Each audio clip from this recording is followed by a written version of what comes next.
Good afternoon, Sister Sylvia Bay, and brothers and sisters in the Dhamma. Before the start, let us pay preliminary homage to the Buddha. Namo tassa bhagavato arahato samma sambuddhassa. Namo tassa bhagavato arahato samma sambuddhassa. Namo tassa bhagavato arahato samma sambuddhassa. Okay, welcome to our Saturday series. Today, Sister Sylvia Bay will speak about the Bojjhaṅga.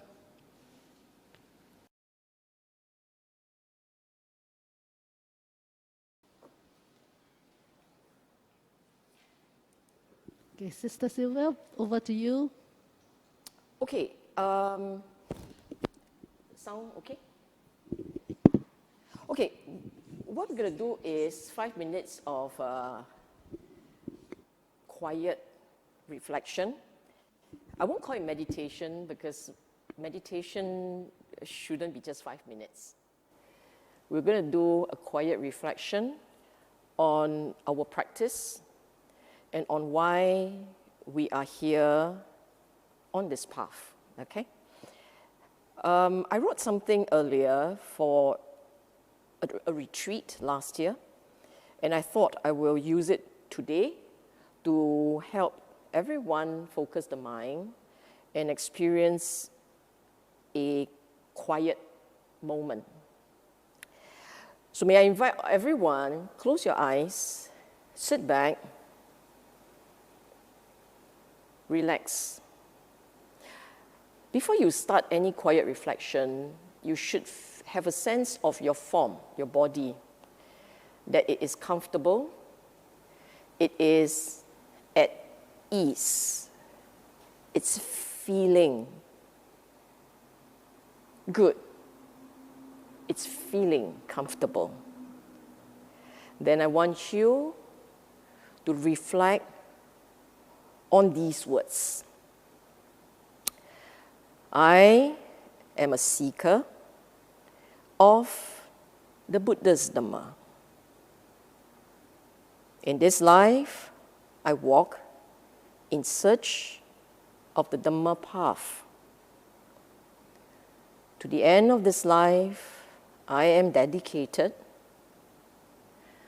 to upholding the practice. I may or may not see the Dhamma and taste the Dhamma in this life, but I will never stray from this path, which is the most beautiful gift from the Buddha. I am not perfect, but as I try to understand the practice, I've become gentler, kinder, more considerate of others, more respectful of others. I still have anger arising, but anger dissipates faster. I harbor no ill will, and I wish no one harm. I may still have some arising of desire, but I also know the importance of moderation. I'm learning to be content. Contentment is joyous. Contentment is peace. My life is blessed. I live in a place I feel safe, where I can take care of myself and I can take care of my loved ones. And now I have Dhamma. Life cannot be more blessed. I can't express my gratitude enough. The joy that I feel, I wish that all my loved ones could feel as I feel. The joy that I feel, I wish that all sentient beings too can feel that joy, so that they too can live free from fear, free from pain, free from suffering, and that one day they may have the wisdom to come to know the Dhamma.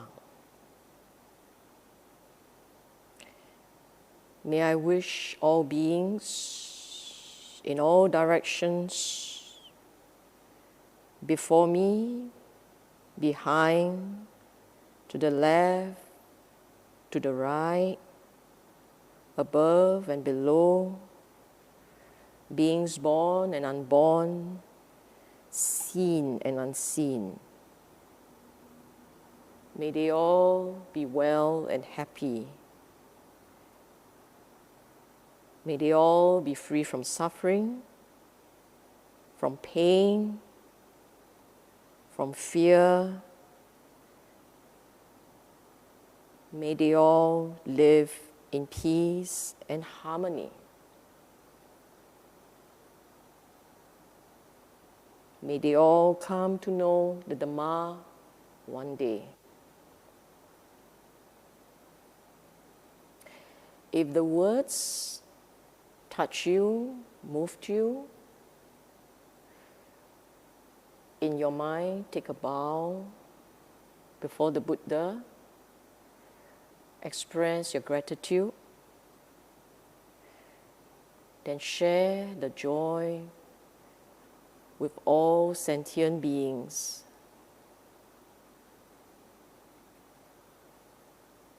And then slowly make your way out of your quiet reflection.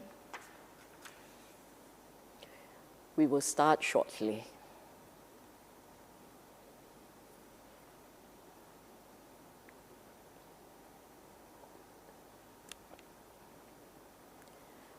Okay. Shall we begin? Today we have 25 slides. Along the way, if we are taking too long, we may take a short break of a few minutes, 5 minutes. We may or may not take a break. It depends on how the session unfolds, okay? So today we're going to talk about Bojjhangas, factors of enlightenment. The outline seems innocent enough, simple enough. 4 themes to cover. Given an introductory thought on Bojjhaṅga, I call it Bojjhaṅga in perspective. Then we're going to discuss what are Bojjhaṅga, how to cultivate Bojjhaṅga, and finally Bojjhaṅga and enlightenment. Now, the talk will be focused almost entirely on suttas. And all these suttas are taken from Saṃyutta Nikaya. Okay? Saṃyutta Nikaya in English, they either call it collected or gradual saying of the collected saying, kindred sayings of the Buddha. It's this really thick book. And all of them are taken from one chapter called Bojjhaṅga Saṃyutta, chapter 46.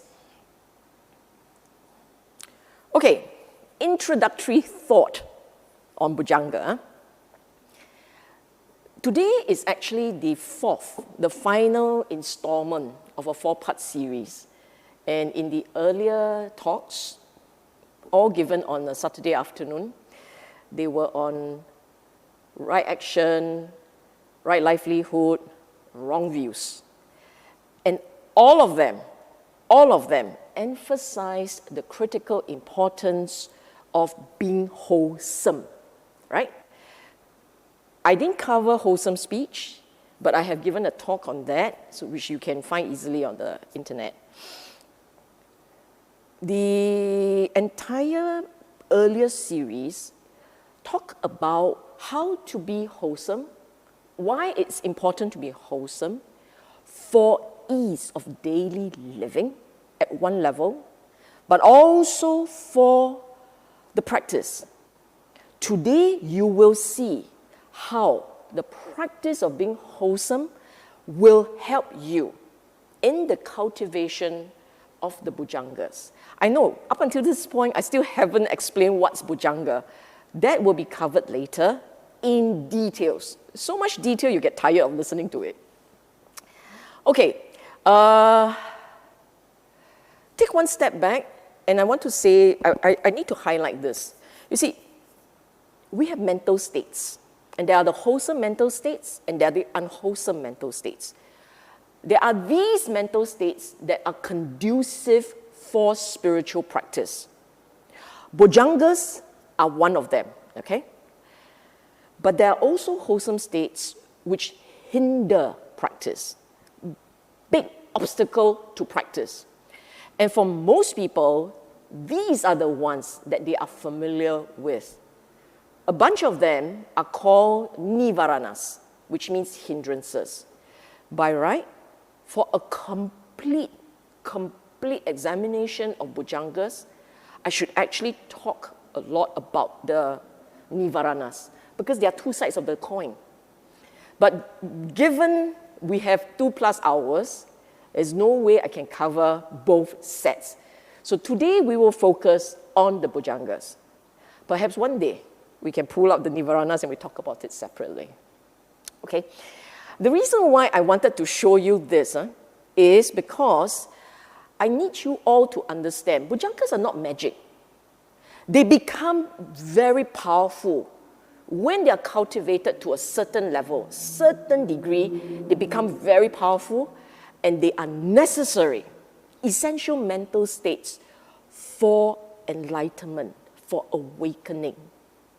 You cannot actually penetrate an understanding of the Dhamma without these mental states present and matured. They are mature enough. They're not just present, they are mature enough for the penetration to happen. But before that, for the rest of us in daily life, you have these mental states. Together they are called Bojjhangas, but these are also individual mental states that are present, and they can be present in daily life. Not at the level of Bojjhangas, but enough for you to see a change in how you look at life. And the next slide, I'm going to show you what I mean. Okay, empty slide. First, I will introduce to us something that we're all familiar with. Can we say that our mind in a daily life is a bit fuzzy, distracted, kind of drifting all over the place? Is that a fair description of our mind? Given that they're all nodding here, I would say so, huh? Is it fair to say that your daily mind, the mind in your daily life, not only is it distracted and drifting and fuzzy, it's also caught up in story building, narratives, I call it. So being caught up in narratives means your mind talks a lot and happily jabbles away at all kinds of little topics. Whatever catches its fancy, it will be jabbling away. Is it fair to say that in a regular life, on a daily basis, we have a habit of being drawn towards akusala, because there's one thing in us, right? There's this, I want that. So because you're drawn in, you will find yourself caving in to compulsions. And those compulsions, unfortunately, tend towards akusala. I don't like his face. Why he does that? Why she said that? Do you find yourself doing that? Because if you find yourself doing that, welcome to the regular life. And because of those habits, because it drifts, it's caught up in narratives, it gives into compulsion, because of that, the daily life is unpleasant, painful, shaky, disturbing, which someone has brilliantly described it as the monkey mind. It's now become a word for speakers to consider and talk about. Like it is a regular thing. It is a regular thing. It is a habit for most people, and we all seem to be struggling with this. And we say, when I say monkey mind, everybody knows, she's talking about my mind. Huh? You have that problem. All these parts, that's your typical daily experience. It's stressful, it's heedless, it's caught up, and above all, it has this problem. In your regular narratives, you feel invested, you feel that you own it. Duality means there is a you, I versus you, us versus them. The world has this two parts. There is me, mine, I, and the people I love. And there's the enemy, the adversary, the rest of the world. It's not necessarily that you will be that antagonistic and you look at people and say, they are my enemies. It's not that you will do that. But if you perceive someone doing something that seems to affect your interests somehow, that's when you will go, it's them. They have all this nastiness. You project your own akusala onto people, and it can be very fast. Even the nicest amongst us at a retreat, trying to experience quiet, and someone sit down and rustle and make a bit of noise there, and then there's this agitation around, will you stop it? Because it's about me, I, and mine. All these gray bits, this is your regular life, right? Sati, Dhamma Vicaya, Dhamma investigation, the whole string of it, if you look at them, actually, even at their nascent, the fledgling status, even at its preliminary stage, when it is still young and not sharp, not strong enough, they can make that difference. If you are even familiar with these mental states, they can help you manage aspects of a familiar, regular life. So, for that drifting habits in us, if you continue to cultivate a certain degree of mindfulness, it can actually stop this drifting habit. Not for long, but enough for you to know that you're drifting. And every time you're drifting, you can come back to the present. Instead of being caught up in narratives, will it be possible that you change this habit of talk, now talk, Dhamma, as opposed to talk, whatever that catches your fancy? Virya, energy. Energy is about applying effort to break the habit, to lean towards akusala, but instead steer it towards kusala. Every time you find yourself wanting to judge, to criticize, you switch it and say, don't judge, be charitable. You do that 1 time, 2 times, 3 times, you are changing basic instincts. So you constantly tell yourself, don't judge, be charitable. Don't judge, be charitable. Be kind, be considerate, be understanding. You are putting energy away from a habit. Okay? If you can do 1, mindfulness, 2, switch it into wholesome conversations, 3, applying positive energy, wholesome energy, you can do these 3, your regular life becomes a lot more peaceful, a lot happier. That's why piti, pasadi, samadhi, rapture, tranquility, concentration. We're not at that level, but you can get a byproduct of that. A moderated version, okay? A discounted version of that. Instead of getting agitated and unpleasant and angry, you have peace, more quiet, a little bit more joyous, a softer, kinder, nicer person, and therefore the temperament feels better. Upekkha is when you learn not to judge, you learn to take a step back, you learn not to identify everything as yours and you feel very territorial, you learn to take a step back.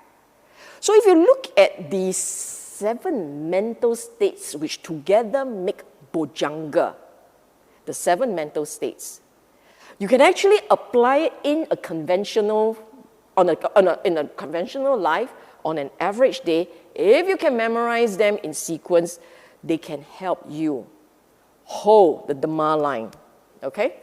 As I said, these guys are not sufficient. If you just have it at a superficial level, they are not sufficient for spiritual awakening. You haven't hit that level. You will find from subsequent slides that it takes a lot more of cultivation and training to get it to the level where it will help you penetrate the ignorance and understand the Dhamma. It does take quite a bit of working, okay? This is taken from Saṃyutta Nikaya 46.3, virtue. Okay, now we're going to define Bojjhangas. Bojjhaṅga, it's made up of 2 words. It's a compound of 2 words, bodhi, which means enlightenment, anga, which means factor. And different translators have offered different words in place. So Bhikkhu Bodhi calls it factors of enlightenment, and I like that. So you'll find that I keep using factors of enlightenment. Ajahn Sujato and Ajahn Thanisaro use awakening factors. The idea is the same, being awakened, being enlightened. And the next point, the Bojjhaṅga retreat in 2016, you can find this online. So you can go online, you type in Bhante Gunaratana and Bojjhaṅga, the talk on YouTube will come out. And here, he started this retreat explaining Bojjhaṅga as literally essence of the Buddha's Dhamma. You understand the Bojjhaṅga, you basically understand the Dhamma. So you understand them as tools, mental states. But these tools are essentially methods of training. It changed the mind. You reshape, rewire the mind in very powerful ways, that the result of which is you suddenly become aware of what the Buddha taught about the Four Noble Truths, the dependent originations, karma, everything. The entire Dhamma literally lights up and comes alive when these 7 are working in tandem powerfully. Okay? I pick out 2 words here. It's the same thing. Bodhi, it's wisdom, knowledge. Anga, limbs, branches of a tree. And so they are the branches that make up the tree of enlightenment. This was his analogy. Beautiful. Can you imagine? You see it? And like a tree, it's organic, it grows.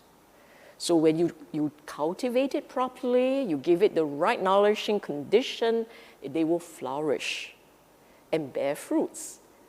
So beautiful analogy here. Okay. Buddha himself described it like this. He was asked by a monk, what do you call them, Bojjhaṅga? And he said because they are awakening factors. They are called awakening factors because they lead to awakening. Let me explain a little bit here. All the words in black, the text in black, they are Ajahn Sujato's translation. The text in blue are my comments. And the red, you can tell by now, they are not English. They are Pali, okay? This one in khaki green, it's a translation by Bhante Bhikkhu Bodhi. Very important because you will find these two appearing. Then someone may ask, why so difficult, Sister Sylvia? Why don't you just put them one color? No. I choose what I think best explain the Pali words. Best explain it, meaning it captures, it's literally Buddha speaking in English. You know, the translation is that accurate, that precise. So I keep it for that purpose. Huh?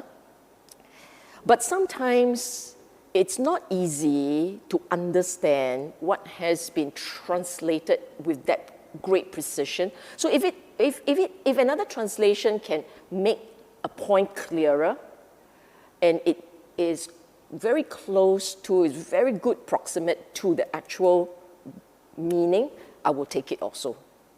It's fine to have both, so you can have a sense of what it feels like to understand the teaching as close as we can get to how the Buddha taught it, okay? Okay, what are Bojjhangas? Buddha described them as follows. 7 factors of enlightenment, the 7 mental states that I mentioned earlier, are non-obstructions, non-hindrances, non-corruption of the mind. When developed and cultivated, they lead to the realization of the fruit of true knowledge and liberation. So, Bojjhaṅga is a term to describe 7 mental faculties that must come together. You cannot detach them and hope that this life you practice only one, then 7 lifetimes the rest will come together. It doesn't work like that. All 7 cultivated to their logical conclusion, you have the Bojjhaṅga. Anything before that is only Anga, meaning branches. You don't have a tree, okay? And the 7 mental faculties, I use the word mental faculties. Mental states are what they are. But the moment they have the power to deliver wisdom collectively, then they become faculties. Faculties are essentially what makes it possible for you to enter, to do something else, to enter and do something, okay? So mental states are just states, but when they are enablers, when they enable spiritual awakening, enlightenment, they are faculties. This is just to differentiate between all these mental states that you know and what they become, okay? And the 7 are, you have to understand them in sequence. Subsequently, I'll show you a slide where the Buddha showed you it has to be trained in sequence for the punch, because they actually build up as mental strength. You start with mindfulness, sati. It goes on to investigating Dhamma. Sujato calls it investigating principles. But Dhamma is a better word I like it more. Dhamma vichaya is to examine it. Energy is virya. Rapture, piti. Rapture is this sensation of joy that surged within your form. Buddha will describe it for you afterwards. Pasadi, tranquility, concentration, samadhi, and then equanimity, upekkha, okay? The words themselves, you know what they mean. Later on, I will show you what kind of impact they have on each other. Collectively, they have to come as a sandwich. Collectively, they will lead to, I wrote these words, taste, sight, vision, knowing, understanding of liberation of the mind. It's like this. You look at how the Buddha said, right? They lead to realization of fruit, meaning you actually taste liberation. Liberation is it's not just a word that appeals. You have sensations, there are experiences, there will be feelings associated with that liberation. So there is a taste. Taste, and that liberation comes with knowledge. So you must understand what is happening. You have to understand what is happening. And as you are an eyewitness to what you are experiencing, you are eyewitness to what you are experiencing, you understand what's going on, and it brings you a lot of joy because of that understanding. Okay? There has to be an understanding as to what you are witnessing. And that understanding and knowing that that's happening gives you a lot of joy. And that sense of no longer being caught up. Liberation, the idea about liberation is we don't know it, we don't realize it, but we are prisoners of our thoughts. We are prisoners of our choices. We are prisoners of our assumptions, our beliefs, our feelings. You just look at how many prison guards there are. The thoughts, the feelings, your assumptions, your beliefs, your values, these are all potential prison guards.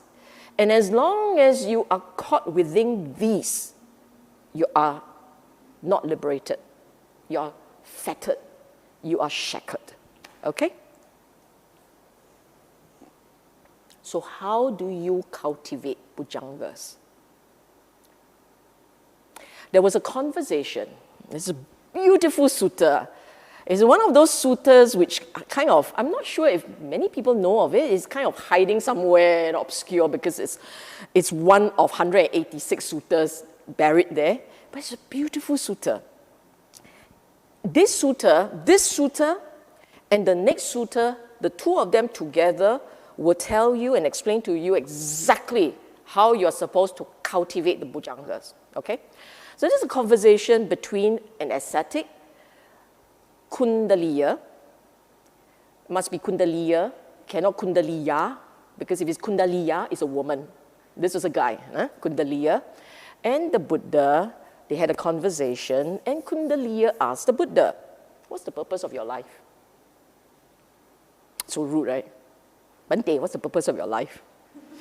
And Buddha said, Kuṇḍaliya, the Tathagata lives for the benefit and the fruit of true knowledge and liberation.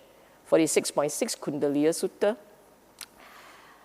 Then Kuṇḍaliya asks, what things, when developed and cultivated, fulfill true knowledge and liberation? So how do you get to true knowledge and liberation? What must you do to experience true knowledge and liberation?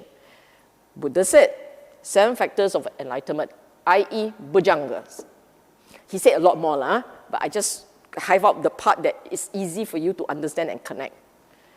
So Kuṇḍaliya, smart man, asked the Buddha, so what would enable you to fulfill the 7 factors of enlightenment, to fulfill the Bojjhanga? In other words, what will help you to develop the Bojjhangas fully? Because you say you need the Bojjhangas fully for liberation. So what must I do to have this? Buddha said, 4 foundations of mindfulness, or here, for establishment of mindfulness. Then Kuṇḍaliya asked, what would fulfill the 4 foundations of mindfulness? Buddha said, 3 kinds of wholesome conduct Can you see now why in the past few weeks we've been emphasizing on wholesome conduct, wholesome speech, wholesome mind? And the final one, he asked, what will fulfill the three kinds of good conduct, wholesome conduct? Buddha said, restraint of the sense faculties. Okay? So a summary, this is a summary of three essential preconditions for Bojjhaṅga. Sense restraint, rightly done, because subsequently he's going to explain how it's done. Sense restraint, rightly done, so that you have wholesome body, speech, mind. Then it's possible to do your 4 foundations of mindfulness properly. These 3 are your preconditions. Then we talk about Bojjhaṅgas. If you had not done number 1, which is sense restraint, what are we talking about Bojjhaṅgas? You understand? Okay? So don't go for a retreat and say, today we're going to do the 7 Bojjhaṅgas. You got to start with this. And this is the first one. Huh? So you see the word, the number 1 and the corner there, meaning first precondition. And how Kuṇḍaliya is restraint of the sense faculties developed and cultivated so that it fulfills the 3 kinds of good conduct. Remember, restraint of the sense faculties so that you can, they are the right condition for your wholesome, the 3 kinds of wholesome conduct, good conduct, okay? And this is how it's done. Having seen an agreeable form with the eye, a bhikkhu does not long for it, become excited by it, generate lust for it. So you see something, you hear something, you smell something, you taste something, touch something. Mind has a thought that arises with the mind object, 6 sense bases. 6 sense bases, not 5, 6. Mind and a mind object. Whatever that appears, you interact, you find it agreeable, meaning you like it. You like that object. You cannot, your mind should not get excited. You shouldn't move. You shouldn't have lust. And the Buddha used the word, body is steady, mind is steady. Inwardly well composed and well liberated. Let me explain this. We always think that meditation is about the mind becoming quiet and still. Actually, it's both. The first part of meditation,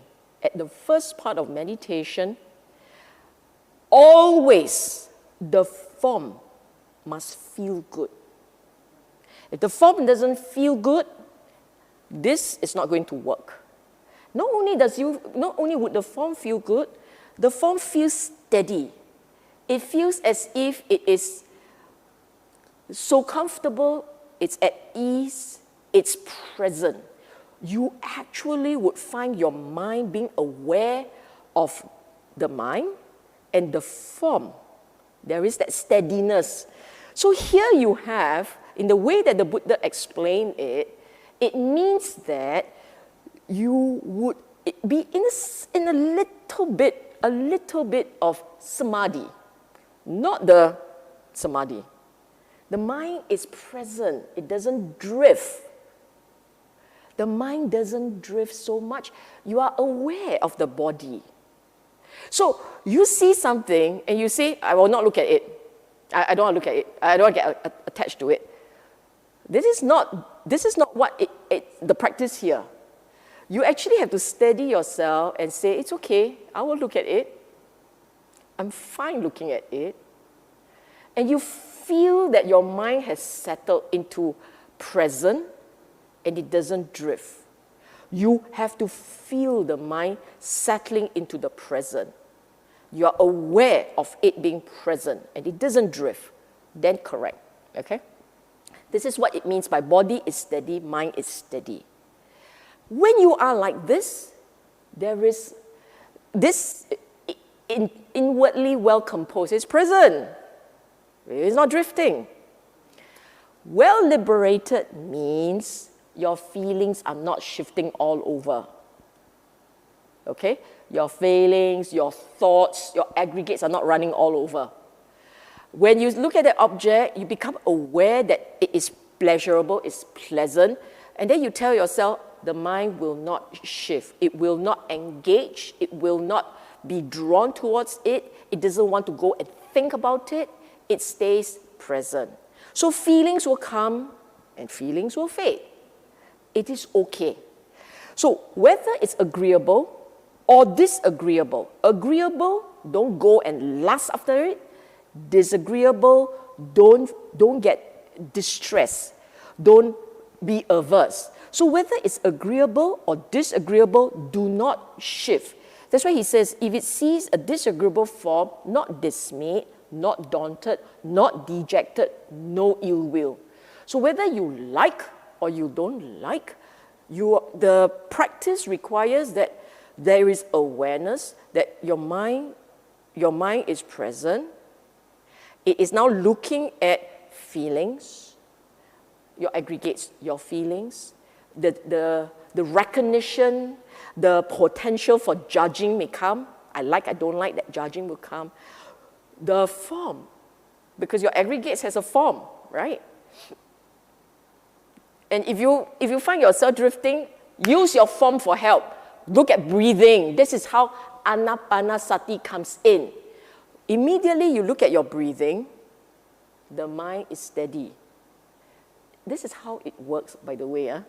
So you look at using your breathing as an anchor, because breathing is form, right? Using breathing as an anchor, you find yourself getting agitated. Don't let it drift. Come back to the breathing. Observe it a few times. Feeling will fade, because this is the nature of all conditional arising. It will fade. And as you're just watching, mind is steady, body is steady, it is well composed.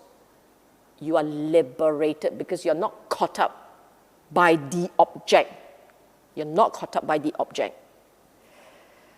This is step 1. Okay? I said equanimity towards likes, dislikes, no preferences, you're content, you're composed. The extreme here refers to your likes and your dislikes, not delight, likes and dislikes. No, not either. No unwanted compulsions, yourself being drawn. Okay, this is 1. 2, because you can do that, because you exercise sense restraint.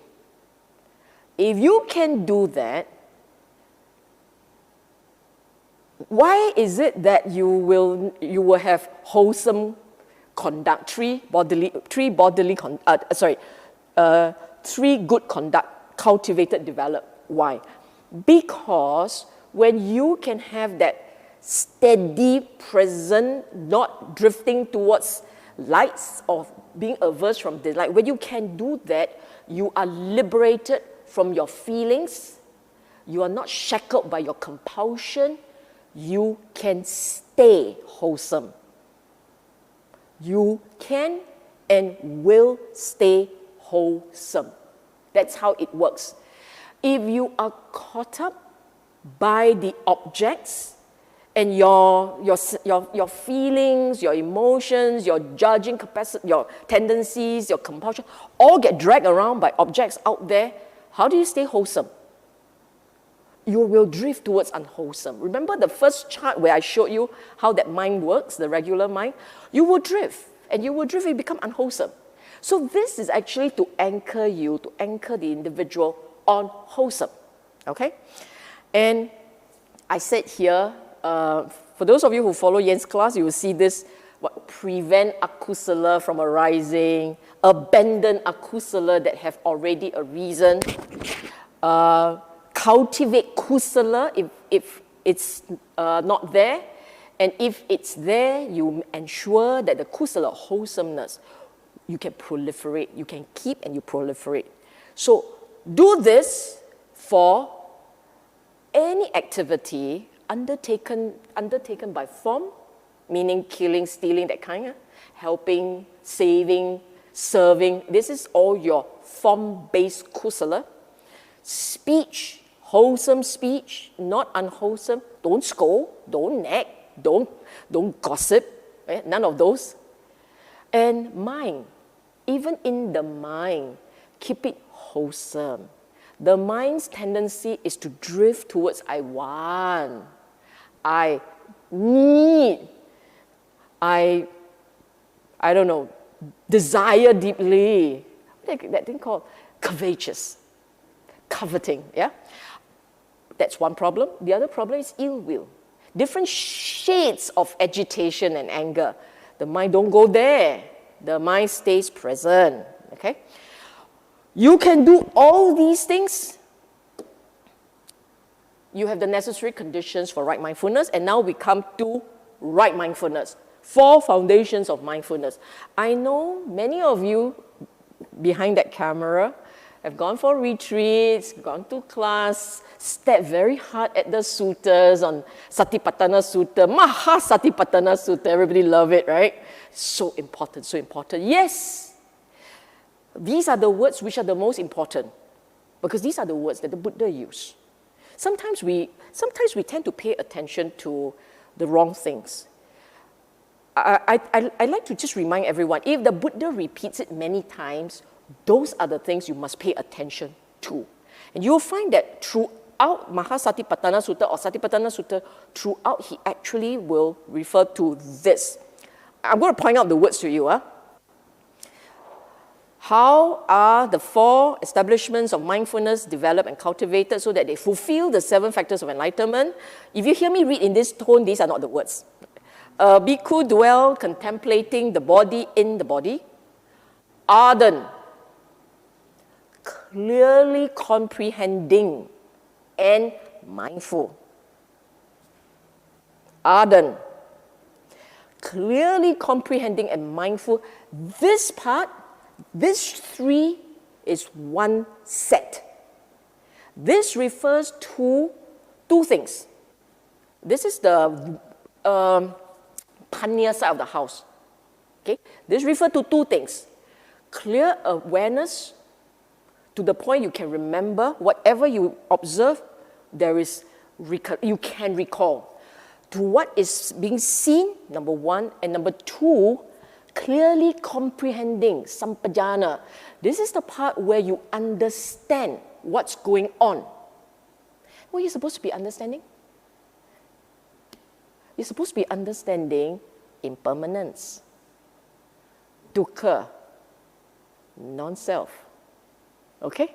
This is the part where whatever phenomenon, and what are you supposed to be looking at? 5 aggregates. I know they say, form, feeling, mind, chitta, and Dhamma. Dhamma.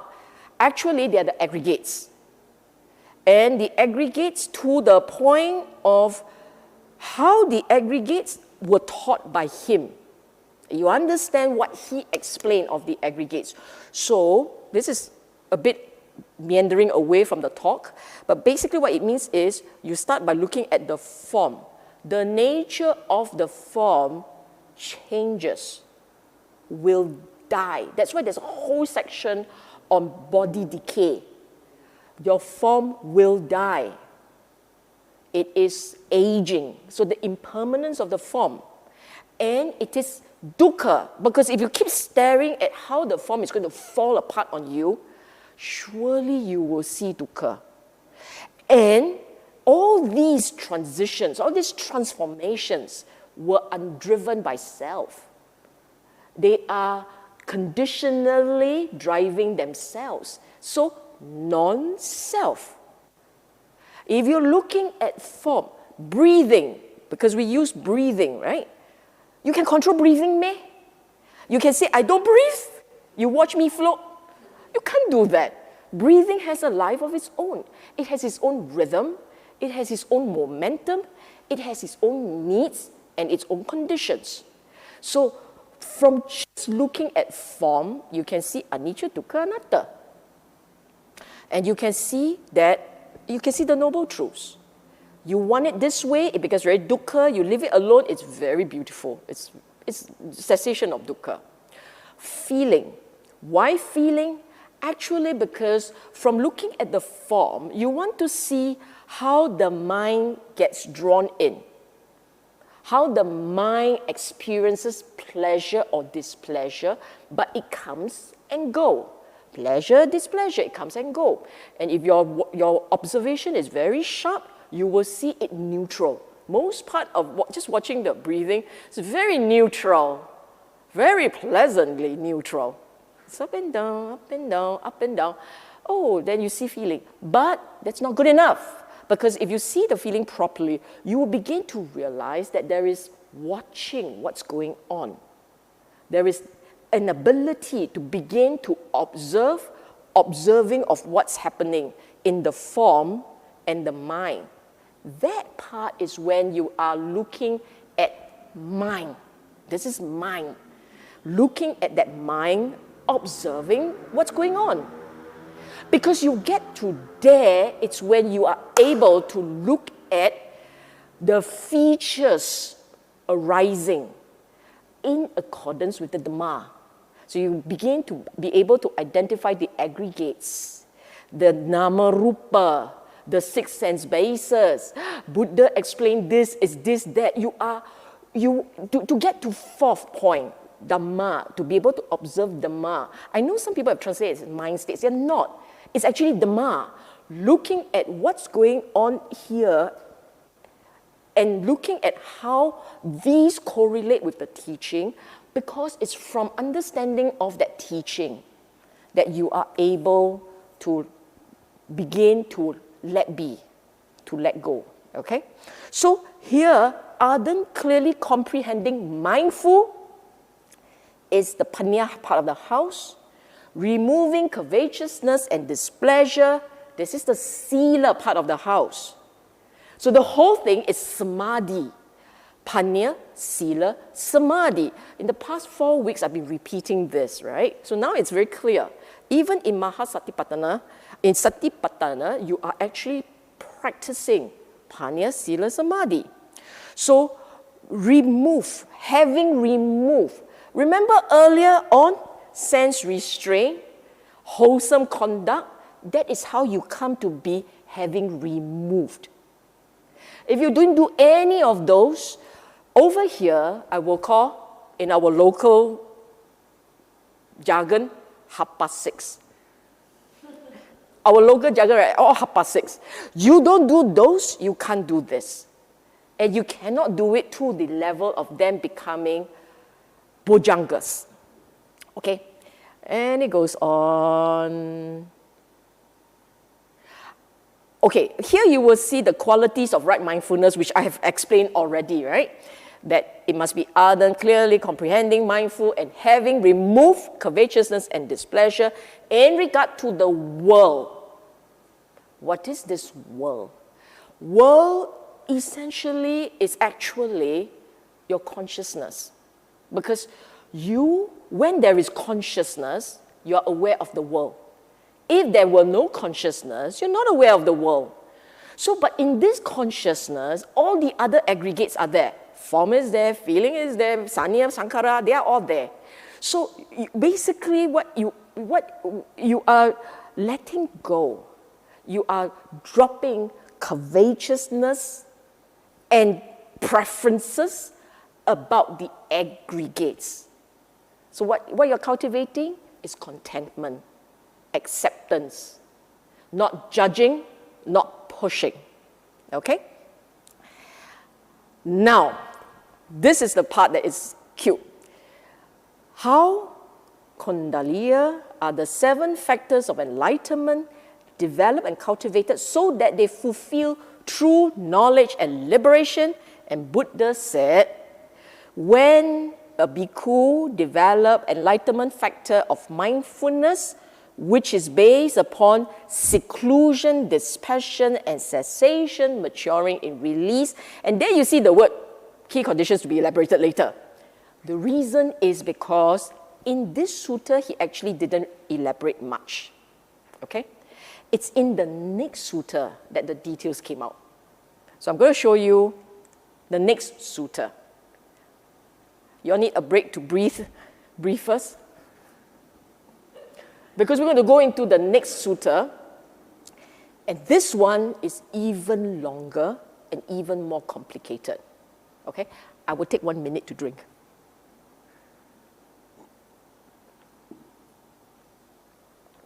I know there is this, show us the next sutta, why are you wasting your time? Coming up. Okay. Now you see it is written in black text. Black text, Ajahn Sujatro's translation, because it's easier to follow. Because it's not easy. And I want also, more importantly, to highlight some words here. They are all in red. Today we're going to have Pali galore. Okay?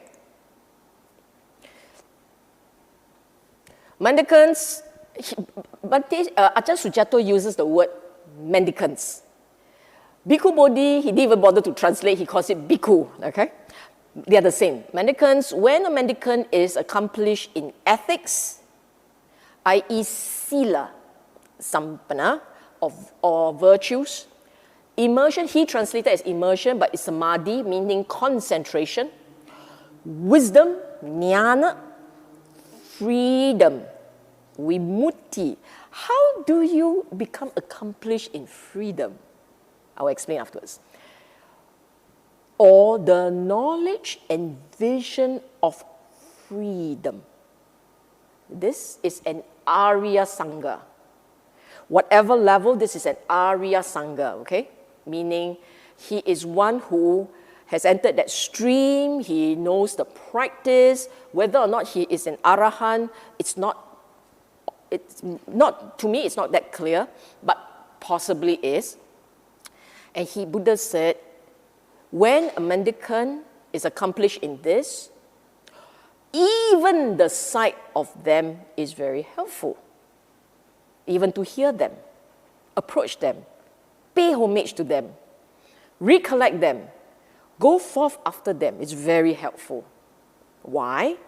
Because after hearing the teaching of such mendicants, yourself, a mendicant, yourself, will live, withdrawn in both body and mind as they recollect and think about the teaching.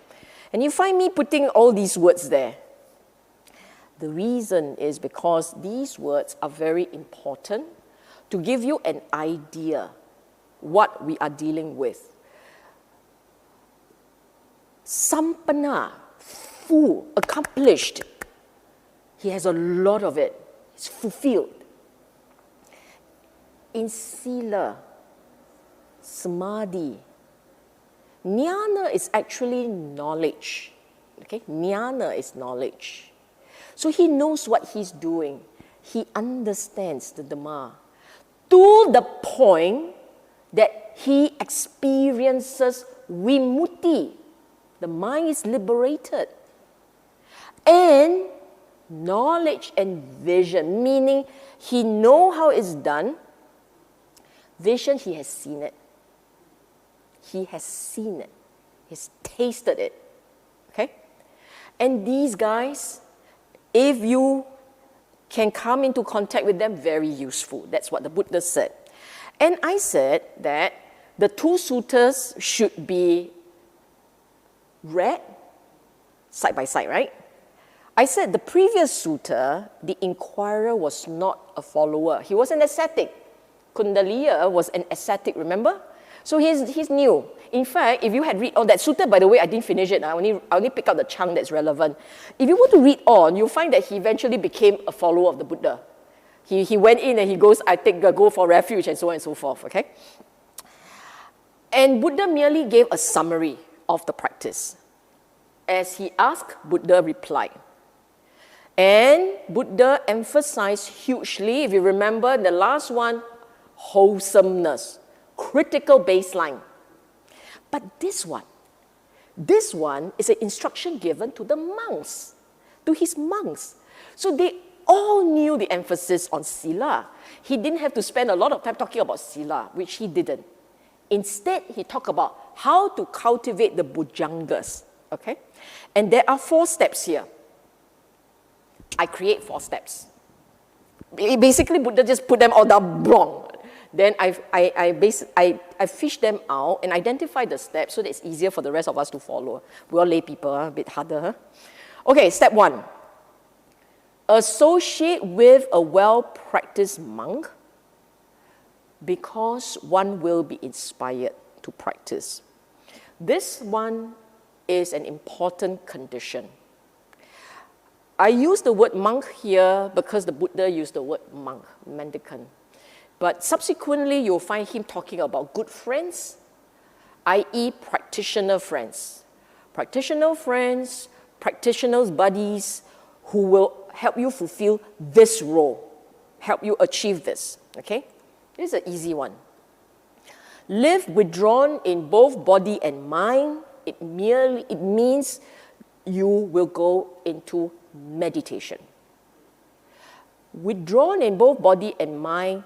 When he used the word body, mind, for sure he's talking about some kind of samadhi. You tak ada samadhi, you tak ada body and mind withdrawn. Okay? The word anusarati, remembers, recollects, calls to mind, is not the same as anuvitaketi. Is it vitaka? This is vitaka. It's anuvitaketi. There is thinking, there is logic flowing here, so we use the word pondering, think about. Now you can see why I had to use the Pali words here. Because the Pali words give you a flavor that the English word doesn't. The idea here is you think about it, you reflect, you act, there's a logic going on. And it's leash thinking. So you're thinking, not flying all over the place. You recall, you reflect, you think logically. If this means this, Buddha said this here, Buddha said that here, surely they connect like this. So there is connecting thoughts going on, okay? Vittaketi is connecting thoughts. So how well you connect the thoughts, that well you can practice. It's not blind practice. It's really practice with sufficient understanding of the teaching. Then you can connect dots. Otherwise, how are you connecting dots? Phantom dots. Cannot be, right? Anusarati means you remember. He used the word recollect, but this part is very important because you cannot remember, you cannot draw out. You didn't listen to enough talk, you didn't read enough, you got nothing to draw on. Do you understand? So reading, listening to talks, and remembering the teaching so that you have enough dots to go and connect and reflect on. Okay? So step 1, step 2. This, you see that the first line is a bit grey out. It's because that line had appeared in the previous page. So this is just to connect the teaching, okay? Because after hearing the teaching of such mendicants, they will live withdrawn in both body and mind as they recollect and think about that teaching. At such a time, the mendicant has activated the Bojjhaṅga of sati. This is the Bojjhaṅga of sati. Remember, he called it awakening factor. So this is the factor of enlightenment of mindfulness, the mindfulness factor of enlightenment.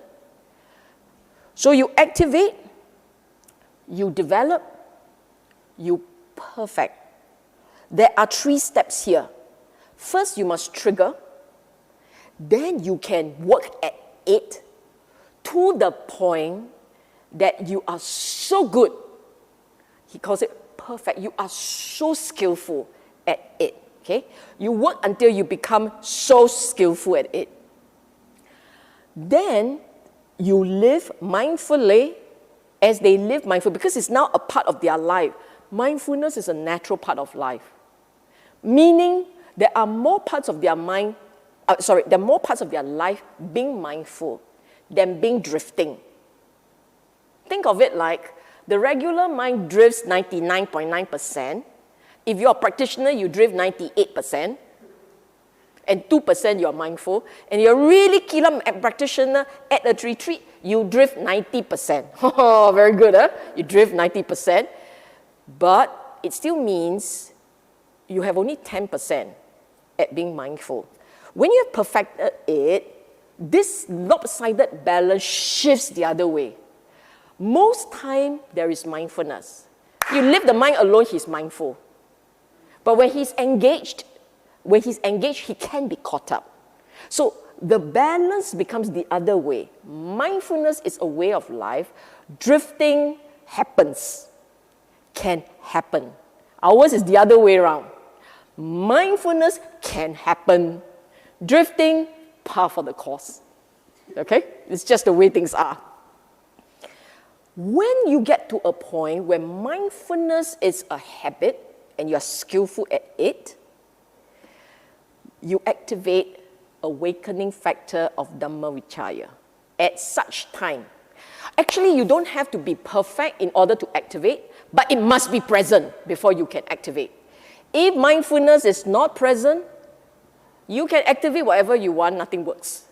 So it doesn't have to be perfect mindfulness before you activate Dhamma Vichaya, but it has to be activated already, and you are developing it, then you activate. This thing will be activated, okay?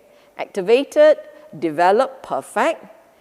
As they investigate the Dhamma with wisdom, their energy is roused up and unflagging.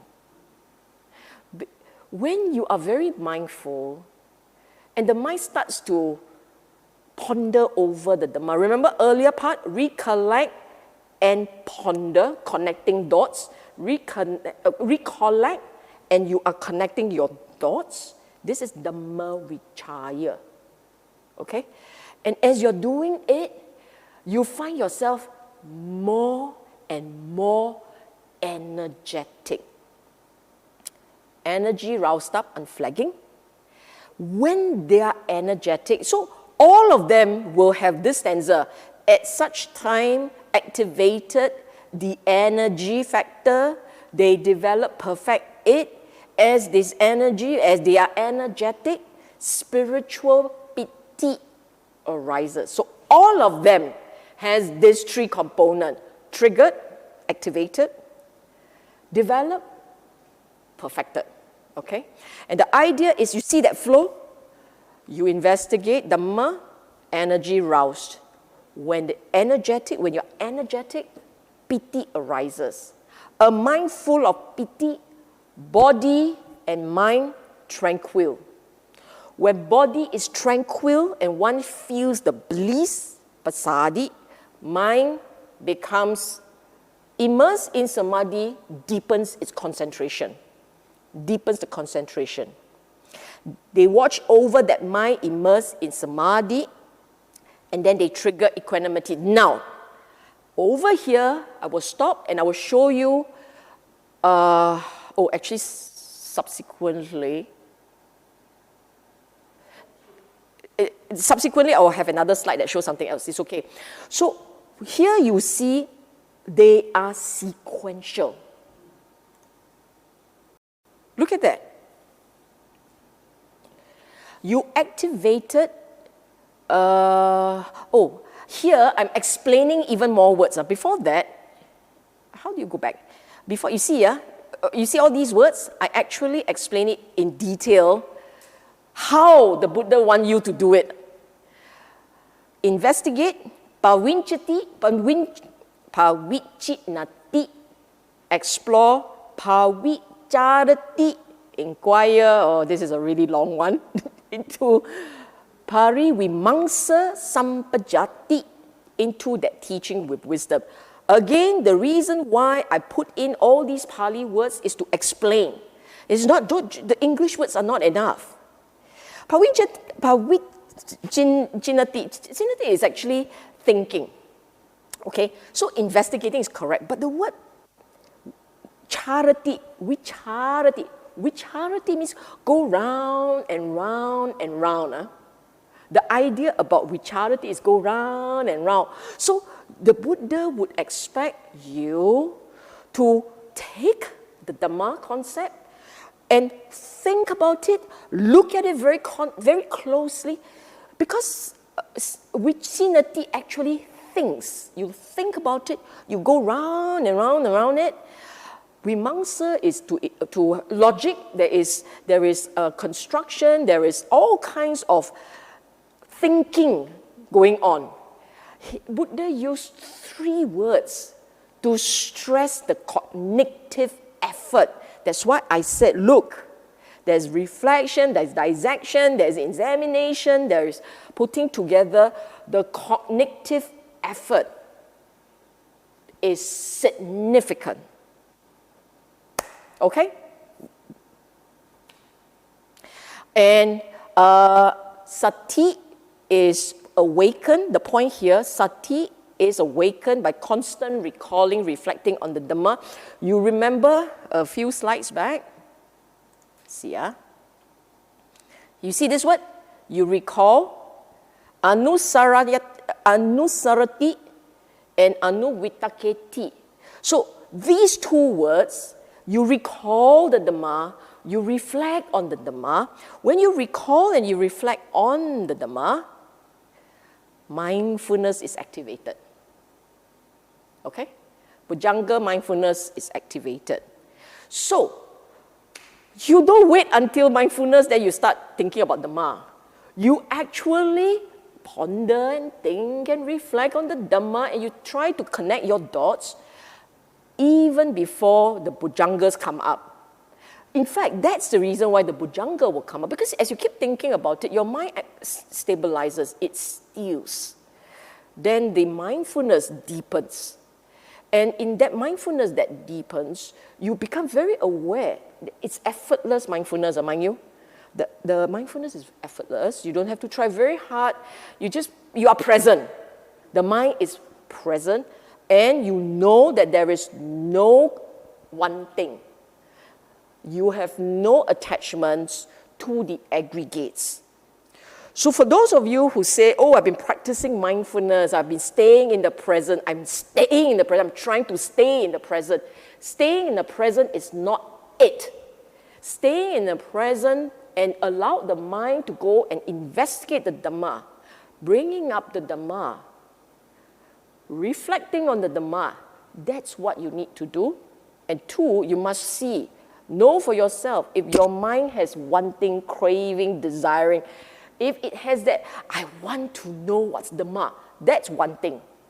That's covetousness. That's one thing. Okay, that's desire. That means you haven't let go of one thing. You see, if I let go of one thing, how to keep going? Meaning your skill of mindfulness is not perfected. Because if it is solid, it becomes a natural state.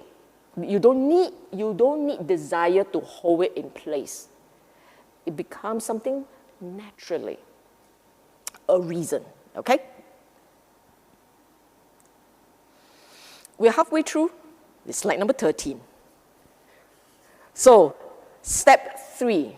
Step 3, at such a time, a mendicant has awakened, has activated Upanified mindfulness, developed.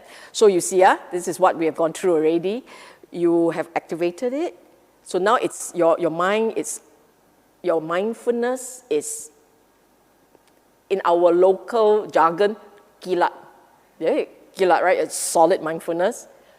This is when you have to really look at the Dhamma, look at the teaching, recall as much as you can, pick out the critical words in the teaching. We always talk about learning the suttas. You don't have to learn every sutta, but can you pick up one sutta? Can you pick up Dhammacakka? Know it by heart. Just Dhammacakka, Pawatana Sutta, turning of the wheel of Dhamma. Can you take out that sutta, learn it by heart? Even better, learn the Pali words, learn inside out its meaning. Then when you are in this sharp mindfulness, Dhammacakka will just float up in your mind for you to dissect, examine, and reflect, and conclude, and so on and so forth. You can do a lot of things with it. Dhammacakka too long? Never mind. Do the shorter ones. The one where you say, when this is, that is, with the rising of this, that arises. Just do that one. Just 2 lines. Or is it 4 lines? When this is, that is, with the, with the arising of this, that arises. 4 lines. And then you do it the other way around. When this is not, that is not, with the cessation of this, that ceases. You learn this also can. And he said, will it work? It will work. If you can do all these things, it will work. Okay? Step 4. This is where you recall the rest of the sequence, the long one with the sequence. So this is hijacking one segment of it. Activated Dhamma with Kāya, develop, perfected it, investigate Dhamma with wisdom. In this way, energy is aroused and unflagging, and it goes on, right? Energetic, piti, tranquil. The mind becomes immersed in samadhi, right? You look at the words. Number 1, it's sequential. Sequentially triggered.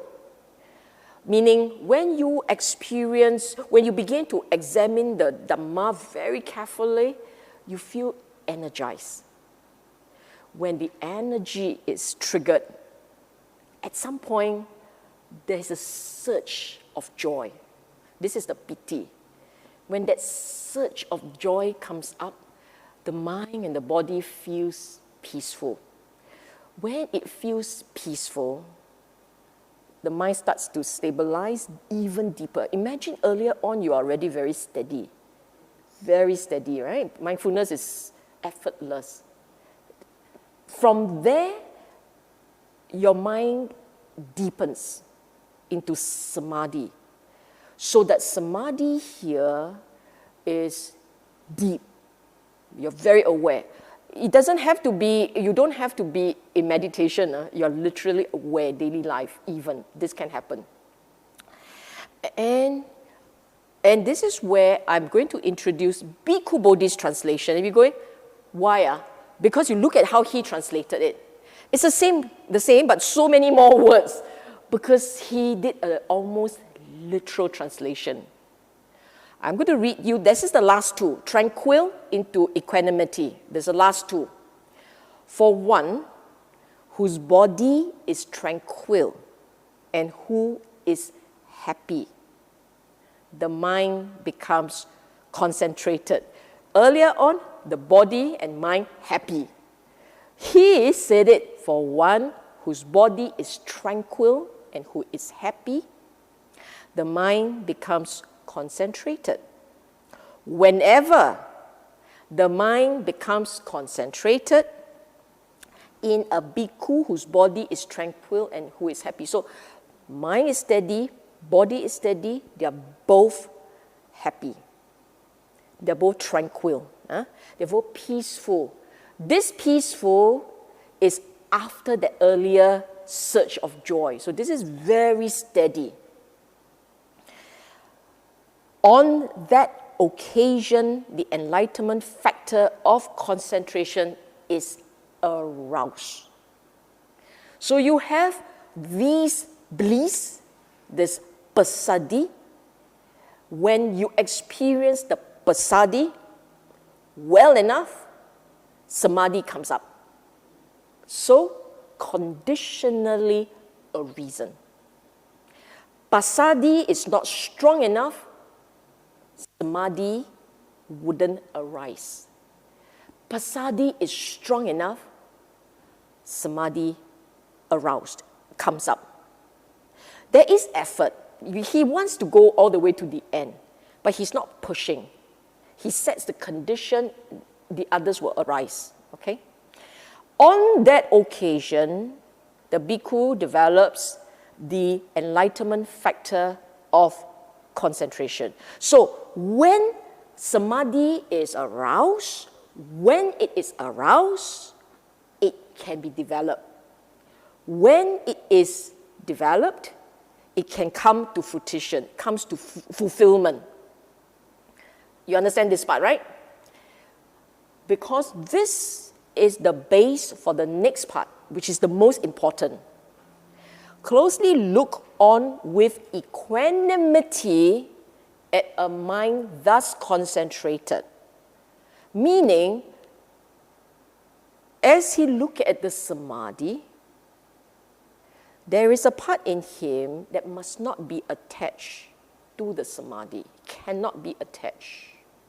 He knows this is samadhi. He sees that it has a reason. He is not attached. He is not drawn in. So you cannot be, samadhi. Am I in the fourth jhana? That's it. No jhana anymore. Boom. It's off already. You must see it and you look at it with a certain degree of detachment. Whenever a bhikkhu closely look on with equanimity at the mind, thus concentrated. So the two are connected. Thus concentrated, you look at it with equanimity. When you can do that, the enlightenment factor of equanimity is aroused. So you look at it with equanimity. At some point, this energy, this mental energy becomes steady. Equanimity, mental energy, takes on a life of its own. And it will develop on its own. Okay? So this part you all understand, huh?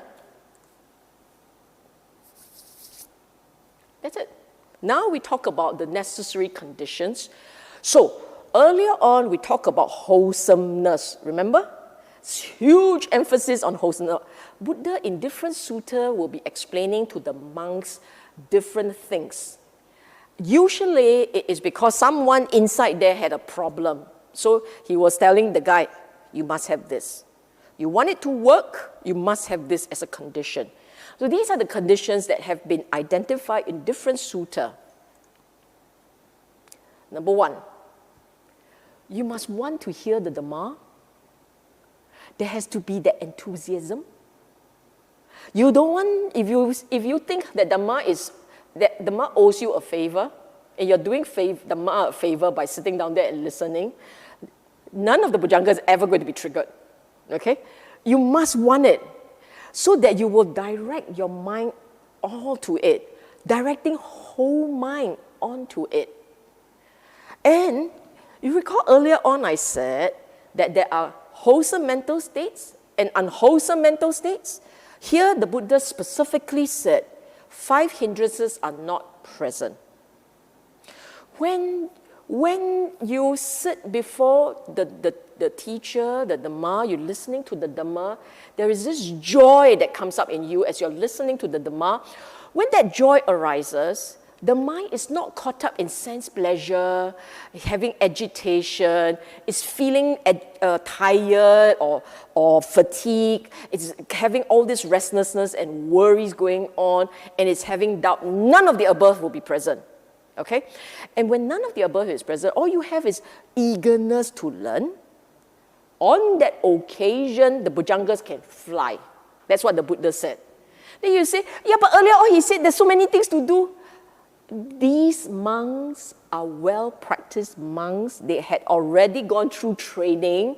And so maybe they lack one thing or the other. Buddha was just reminding them what they need to help their efforts in cultivating Bojjhangas. For the rest of us who are further down the basement, we of course got to do more work, okay? Above all, the wholesomeness. Here again, he said, see, these are all different suttas. 46.38, without hindrances. 46.31, wholesomeness. All states that are wholesome are rooted in diligence, effort, a lot of right effort. Declared chief among them, okay? And he will be able to cultivate 7 factors of enlightenment. Another 2 more. These are 2 separate suttas. 46.13(1) and 46.14(2). They call it Simile of the sun, which is quite cute. Dawn is a forerunner, precursor of the sunrise. In the same way, forerunner, precursor of the arising of the Bojjhangas. 2 things here he mentioned. Good friends is external. Proper attention is internal. Meaning, what will help you stay on the cultivation effort? It's people's advice. Good friends encouraging you to go along, encouraging you, holding you to the practice. But that's not enough. It has to go into your mind, and you need to, the word paying proper attention, you will see in the next slide why this word is very important. Okay? Because in how to cultivate Bojjhangas, right now you have learned there are the preconditions. They are cultivated sequentially. When you are new to the game, you have to cultivate them sequentially. But when you go down into looking at each of the Bojjhangas, each of them, you have to pay attention to the right thing. Because the mind has a habit of paying attention on the wrong thing. We pay attention to akusala. Here, you must not only pay attention to kusala, because kusala is a precondition. You have to pay attention to the right parts, the right objects. If you don't pay attention to the right objects, in the midst of your cultivation, can also go singit, go off track. So the next set of slides is about paying attention, proper nutriments on the right thing. So in 46.2, the body, the Buddha said this: the body sustained by nutriment, subsists in dependence on nutriment, does not subsist without nutriment. So too, the 7 factors of enlightenment, they also need the correct nutriments, okay? Because the nutriments, the correct nutriments, will help with the arising of factor of enlightenment not there. And if they were there, they can come to fruition, fulfillment. That means they far away to the maximum potential. If you pay wrong attention, you will weaken the effort. If you pay correct attention on the right object, what is not there, you can bring it up. What is there, you can bring it to fulfillment. So you see the word here, frequently giving correct or careful attention, which was mentioned earlier, yoniso manasikara, bahulikaro, a lot of it, much time, akaliko, much time, pay correct attention, okay? So, for mindfulness, pay correct attention to the 4 foundations of mindfulness, the 4 objects, i.e. nama rupa, i.e.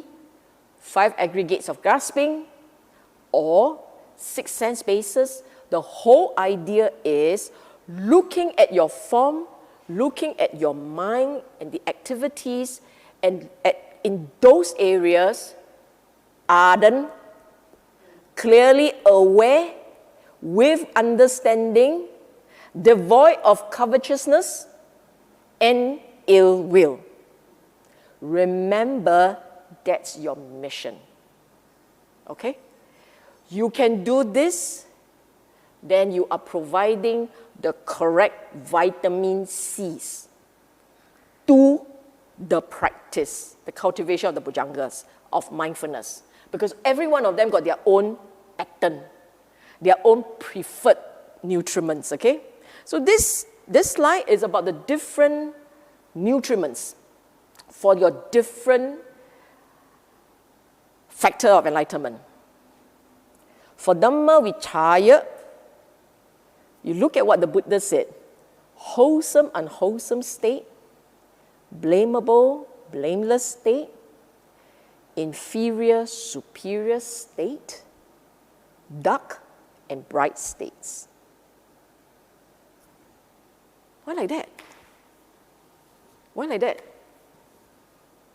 Because the end game of the practice is cessation of dukkha. Okay? The end game of this practice, of this journey, is cessation of dukkha. As long as there is craving, there is dukkha. So Dhamma Vichaya, investigating of the Dhamma, is investigating of the mental states that constantly give rise to craving. That energy of craving that refuses to fade away. You have to learn to recognize it and see how craving drives all these states. You are wholesome when craving is not there. You are unwholesome when craving is there. You will undertake blamable actions when craving is there, and non-blamable actions, blameless actions, when craving is not.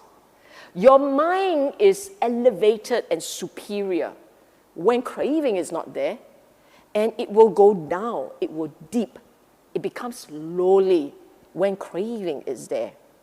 On the days when you are very wholesome, very bright, your mental energy is light and beautiful, craving is not there.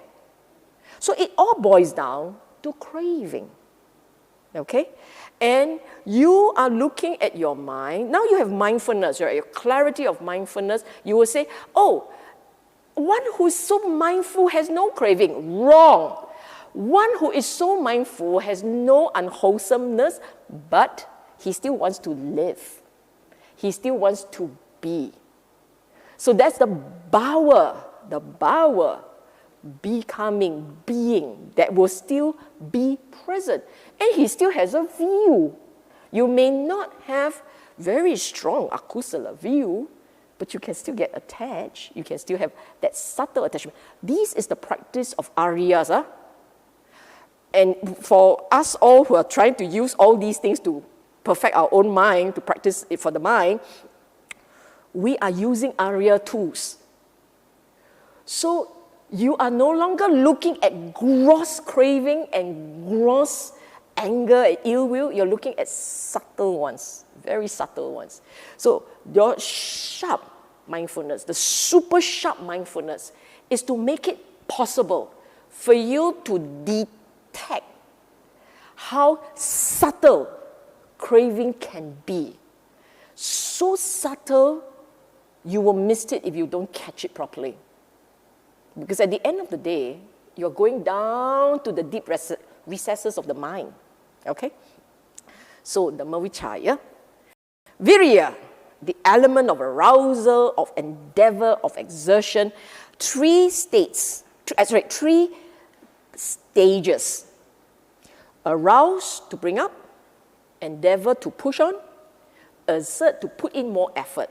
The idea is, virya is not static. Virya is dynamic. You must constantly churn. The more you investigate, the more you understand, the more inspired you will be, the more you will try. So virya is actually an ongoing, it's like cranking the wheel, and you keep cranking until it has a rhythm, a momentum, okay? I know that there's very cute things that are the basis for. You get to a point at this level, you will be able to feel. Because piti doesn't come up because you think. Piti comes up because the conditions are right. So things that are the basis for, the idea here is conditionally a reason. So you need to see, you need to understand for yourself what conditions will trigger your piti. What conditions? So remember, you're coming from wholesomeness and energy, right? Wholesome conditions will trigger your piti, okay? But for the individual, different kinds of wholesome mental states will trigger the piti powerfully. You must know for yourself. Remember in retreats I've ever mentioned that you must know for yourself which kusala mental states brings you the most joy. Your engine starts the fastest. The idea is like this. You have to identify yourself. Is it sense of gratitude?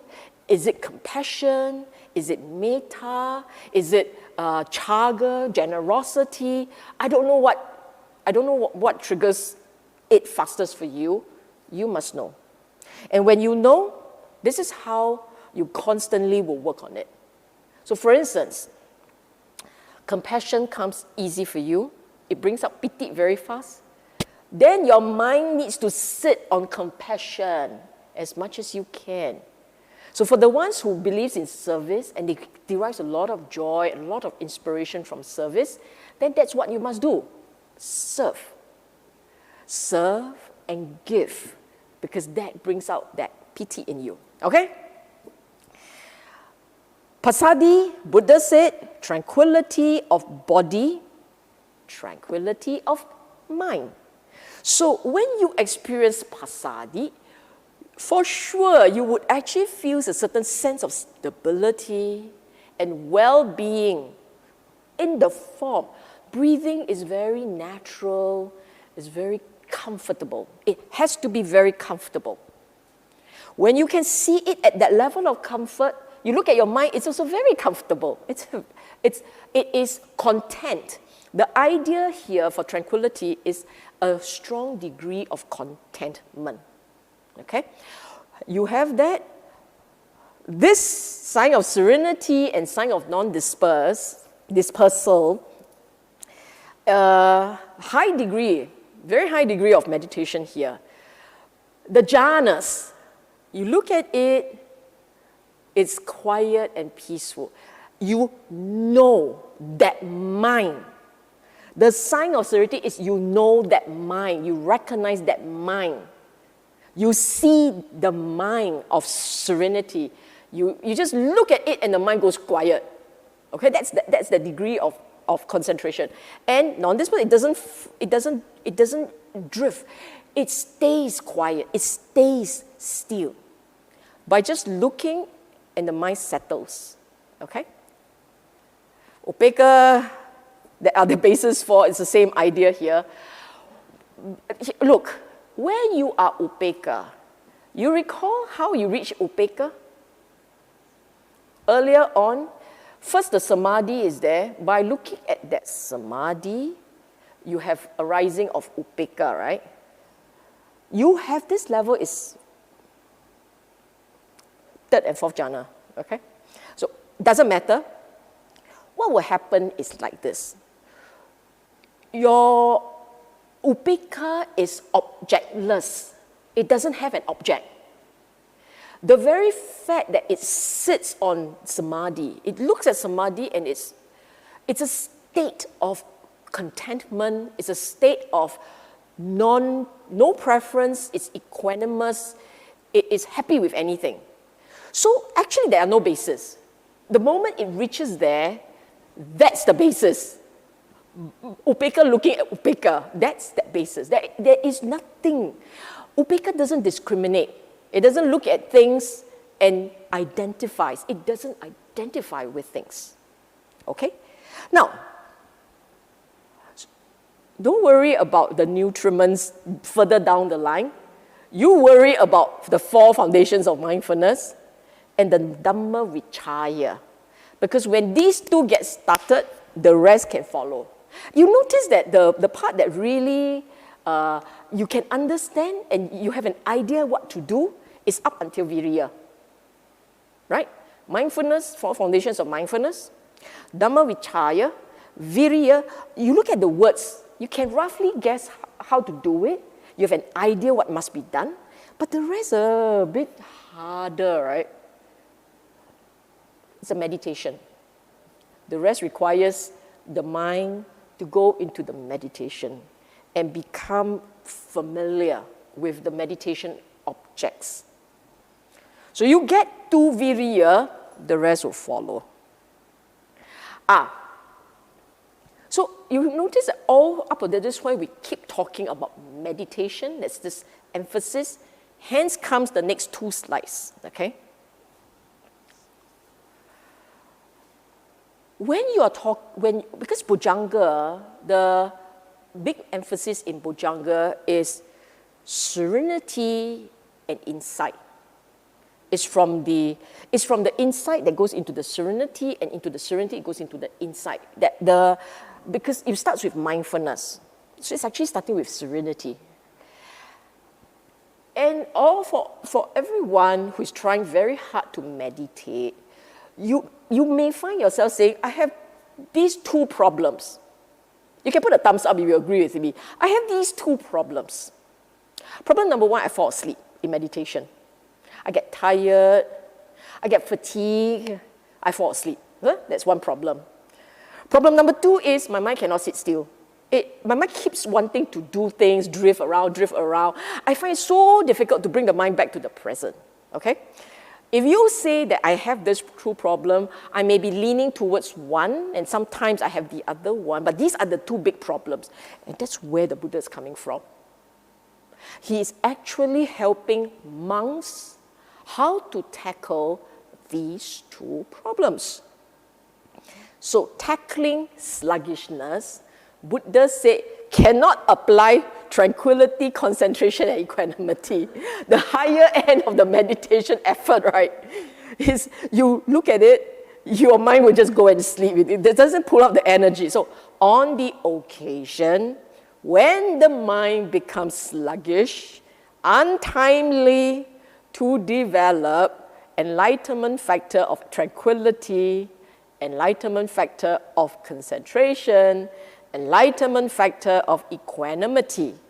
For what purpose? For what reason? Because the mind is sluggish, it's difficult to arouse it with those things. Meaning you cannot bring up the mind steady using those mental states. On the occasion, when the mind becomes sluggish, it is time to develop the enlightenment factor of discrimination of Dhamma Vichaya, the enlightenment factor of energy, and the enlightenment factor of rapture. For what reason? The mind is sluggish, easy to arouse this thing. So, okay, how does it work? Again, I must stress, these are very high practicing monks. They are meditators, they are familiar with what's going on here. So it may not apply in your case, but just bear this in mind. How do we apply this to our level of practice, okay? What it means is, if you sit and you find yourself drifting off, pull out the Dhamma. Don't keep going on and on with the breathing. So one is pull out the Dhamma, let the mind settle on words. Words in the Dhamma. Let me teach you a little trick. You know, you said, oh, I cannot remember. I'm telling you, learn it in Pali. Learn the word in Pali and do the translation into English in your meditation. So you do it like this. Iti piso bhagawa arahan sammasambuddho vijja charana sampanno. You have all these things in Pali, right? You know it by heart. Translate it in your mind.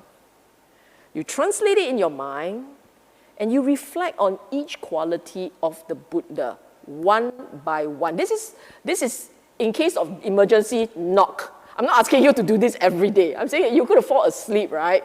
And you're dying and trying so hard not to fall asleep. Do it like this. You basically get the mind talking. But if your mind talks without you paying close attention to it, and it talks in an undhamma way, then it defeats the whole purpose of meditation. So you can do your triple gem, as I said, in Pali, and then translate it into English. I don't know, that's the whole idea. You don't know, so you reflect, and you memorize, and you learn, and you begin to appreciate the quality as they are. So this is for your Dhamma Vichaya part of the house, okay? And this thing about bringing up the energy, this one may require you to do some things like,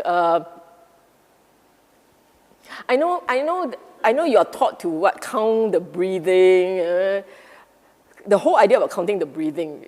For many people, it doesn't help. You can do your 32 parts again, learn it in Pali, translate into English. There is a reason for that, because when you learn it, you're forcing the mind to act.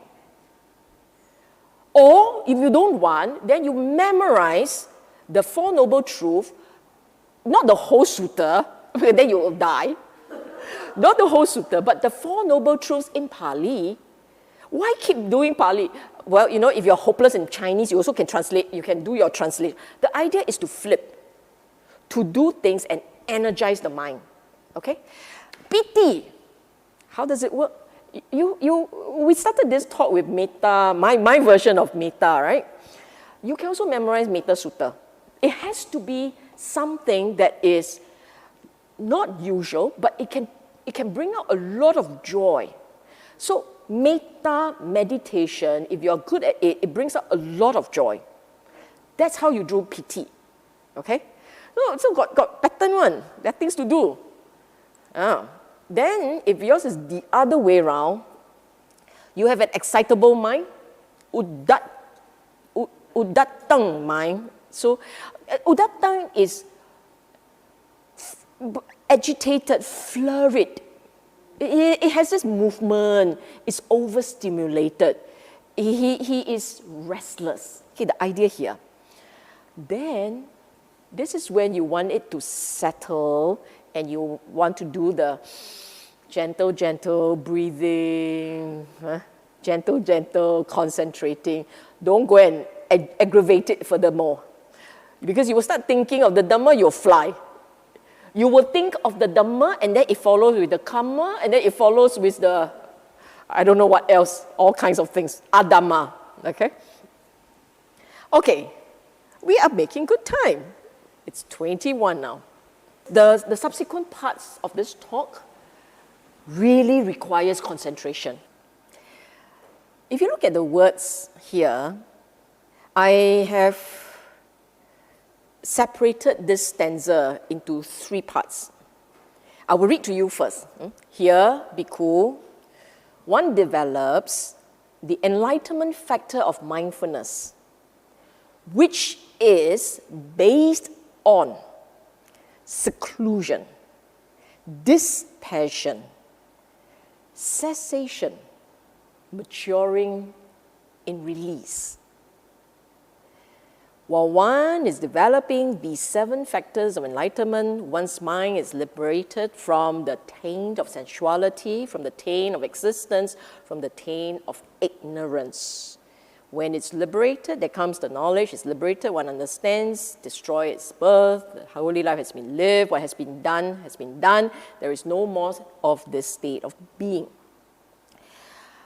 The first portion, one develops the enlightenment factor, the Bojjhaṅga of sati, based on, there are 4 words there, seclusion, dispassion, cessation, maturing in release, meaning to say, Bojjhaṅga, the sati, there's a difference I told you earlier on, there's a difference between the regular sati and the Bojjhaṅga sati, right? Bojjhaṅga sits on the condition of seclusion, dispassion, cessation. Let me see. Okay, how does it work? Remember earlier on we mentioned that in order for one to be able to cultivate Bojjhaṅgas, you start off, remember, with restraint of the sense faculties, right? And so that you can have wholesome conduct, 3 ways, 3 kinds of wholesome conduct, body, speech, mind. Which means this seclusion actually means the Bojjhaṅga can only come about when the mind is very wholesome. The seclusion is seclusion from unwholesomeness. So when the mind is very wholesome, the mind starts to have a certain, you can only get to a stage of wholesome. Remember the very first one that says you don't get affected by feelings. You don't get caught up in things. Which means to say there is a certain degree of detachment. This degree of detachment enables you to look at something with dispassion, with that distance.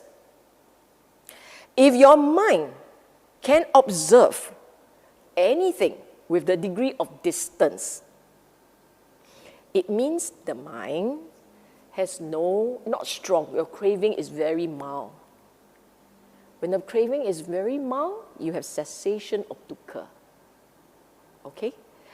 So this seclusion, dispassion, cessation is a state of mind that has understanding, that has wisdom, that knows what's going on, that does not hold, does not cling. That's why there's cessation.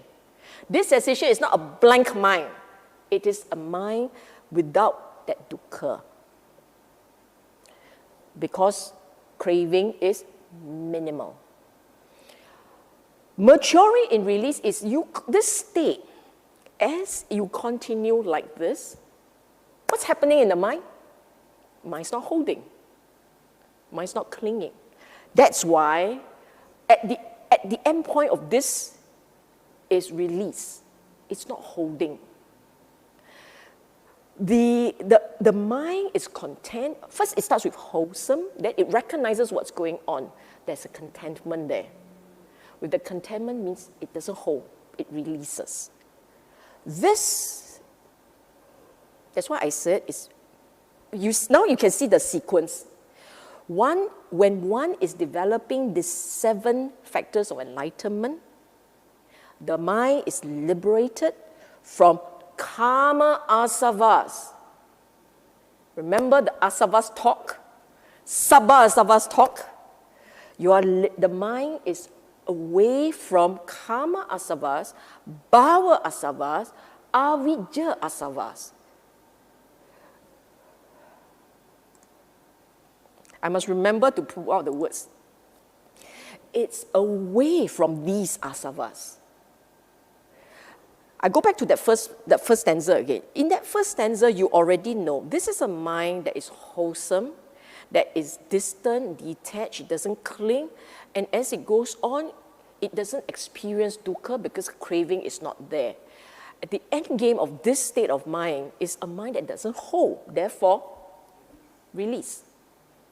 This is the mind of one who is spiritually awakened.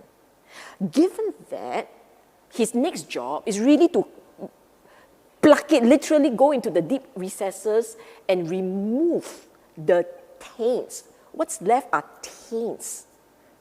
Okay? That is how the enlightenment factor goes deep to do deep cleansing, fumigation, remember? It goes in and do deep cleansing. When the deep cleansing is completed, the point here is he knows. Because that mind no longer has any holding to anything. There are 3 things here mentioned. Karma, bhava, avijja. Karma is literally the experience, your experience of an external world. Because through your 5 sense bases, there is an engagement with a world outside of you. Bhava is that engagement in the internal world.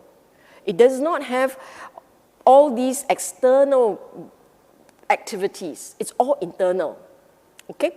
So bhava can come from how you think, how you recall, what you plan.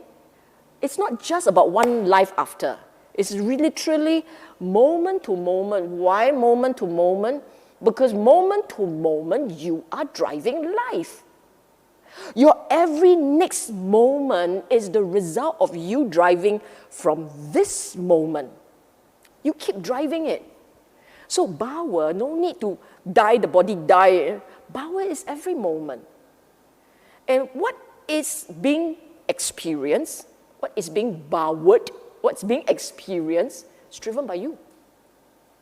You chose. You chose unwholesome, you drive towards our wholesome. You chose wholesome, you drive towards wholesome. That's the idea. Wholesome and happy, unwholesome and painful. Okay? This ignorance, it's a long talk on ignorance alone, but just know this. As long as there is one part in us that feels pleasure is good, gratification is right, hope is great, life is worth living, as long as there is holding on to that, there is avijja. However subtle, it goes down, right down into your, at a subatomic level DNA. I know the scientists there are like, she's going crazy, but it's okay. The idea here is, it's very deep in the recesses of, in the deepest recesses of the mind.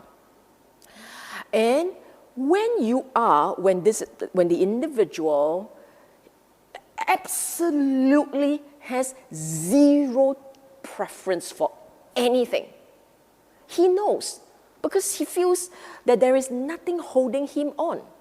And it is the point, he will know.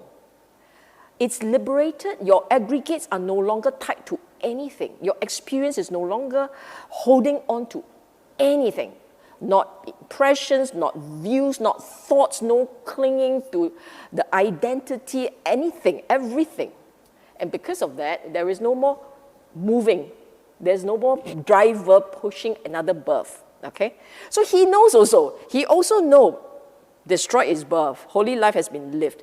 Holy life, there's this expression, the holy life has been lived. Because this is the Buddha, from the Buddha's time, the idea here is we take on the way of living of a bhikkhu for awakening and for tasting of Nibbana. So when you have tasted Nibbana, when you experience that, when you know exactly what the end looks like, you have done your job. So the holy life has been lived. What had to be done has been done. It's only when you have really excised all instinct to one. You excise that, there is no more becoming. When this life ends, that's it. No more for this state of being. Okay? This is another sutta. Sorry, you notice this one is 46.5, a monk. So there is another sutta, 46.26, end of craving. And this was beautiful. It describes everything. Udayi, here Udayi, a bhikkhu develops the enlightenment factors of mindfulness, which is based upon, okay, you see the word again, seclusion, dispassion, cessation, maturing, and release. So now he is describing, the Buddha was describing the mind of one who has the Bojjhaṅgas.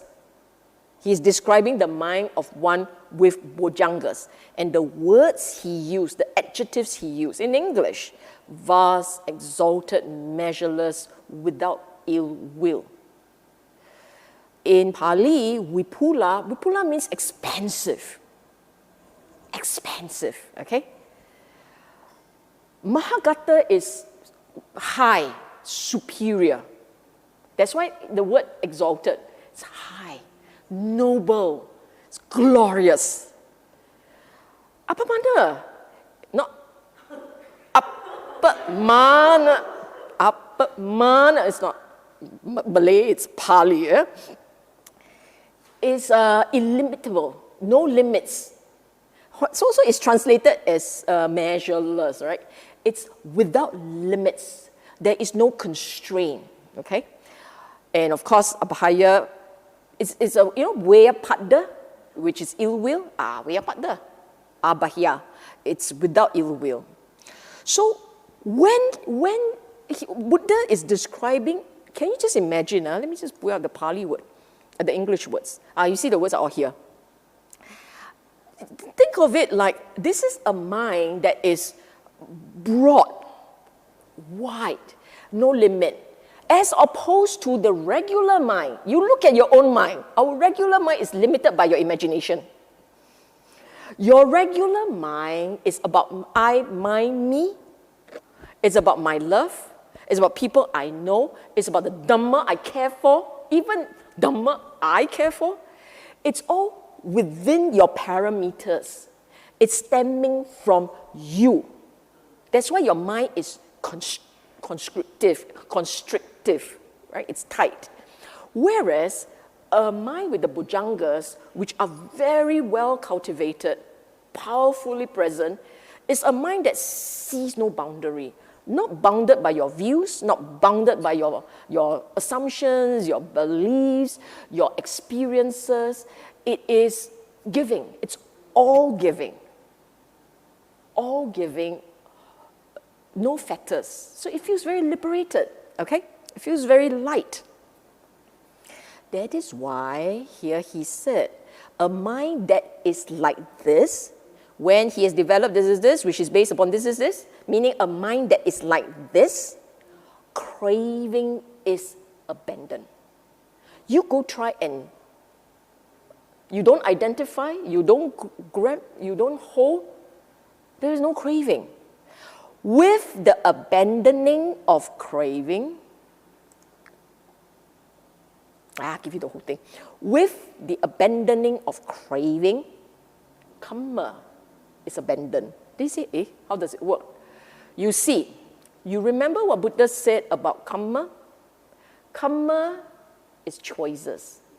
The choices that you make creates the karma, stains the mind.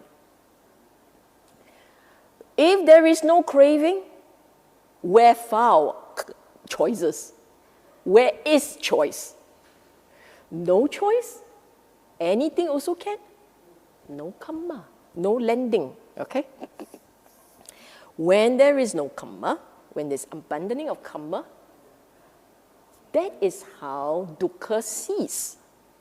Dukkha cease, okay? So this is easy to understand, huh? Move on. And these are the little parts that I enjoy, so this is for my enjoyment. Look at that, so beautiful. The Ganges River slants and slopes and inclines to the east in the same way a mendicant who develops and cultivates the Bojjhangas slants and slopes and inclines towards extinguishment. You do not say, I want to see Nibbāna, I want to experience Nibbāna. You cultivate the mental states and then let nature take its course. That's the idea here. And another one, when developed and cultivated, leads solely to disillusionment. This is all Ajahn Sujato's translation. Meaning he no longer, disillusionment, he is Nibbidā, he's not interested. So imagine when you become very aware of the mind, you become aware, you begin to realize that akusala mental energies are very heavy, it's very hard to bear.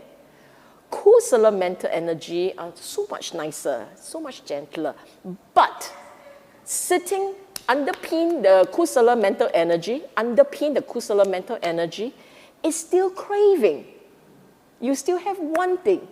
And as long as there is wanting, there is dukkha. So when the mind becomes very aware, basically the 7 Bojjhangas enable you to become very aware of the mind's nature. Okay? You become very aware of the very subtle shifts in craving energy, okay?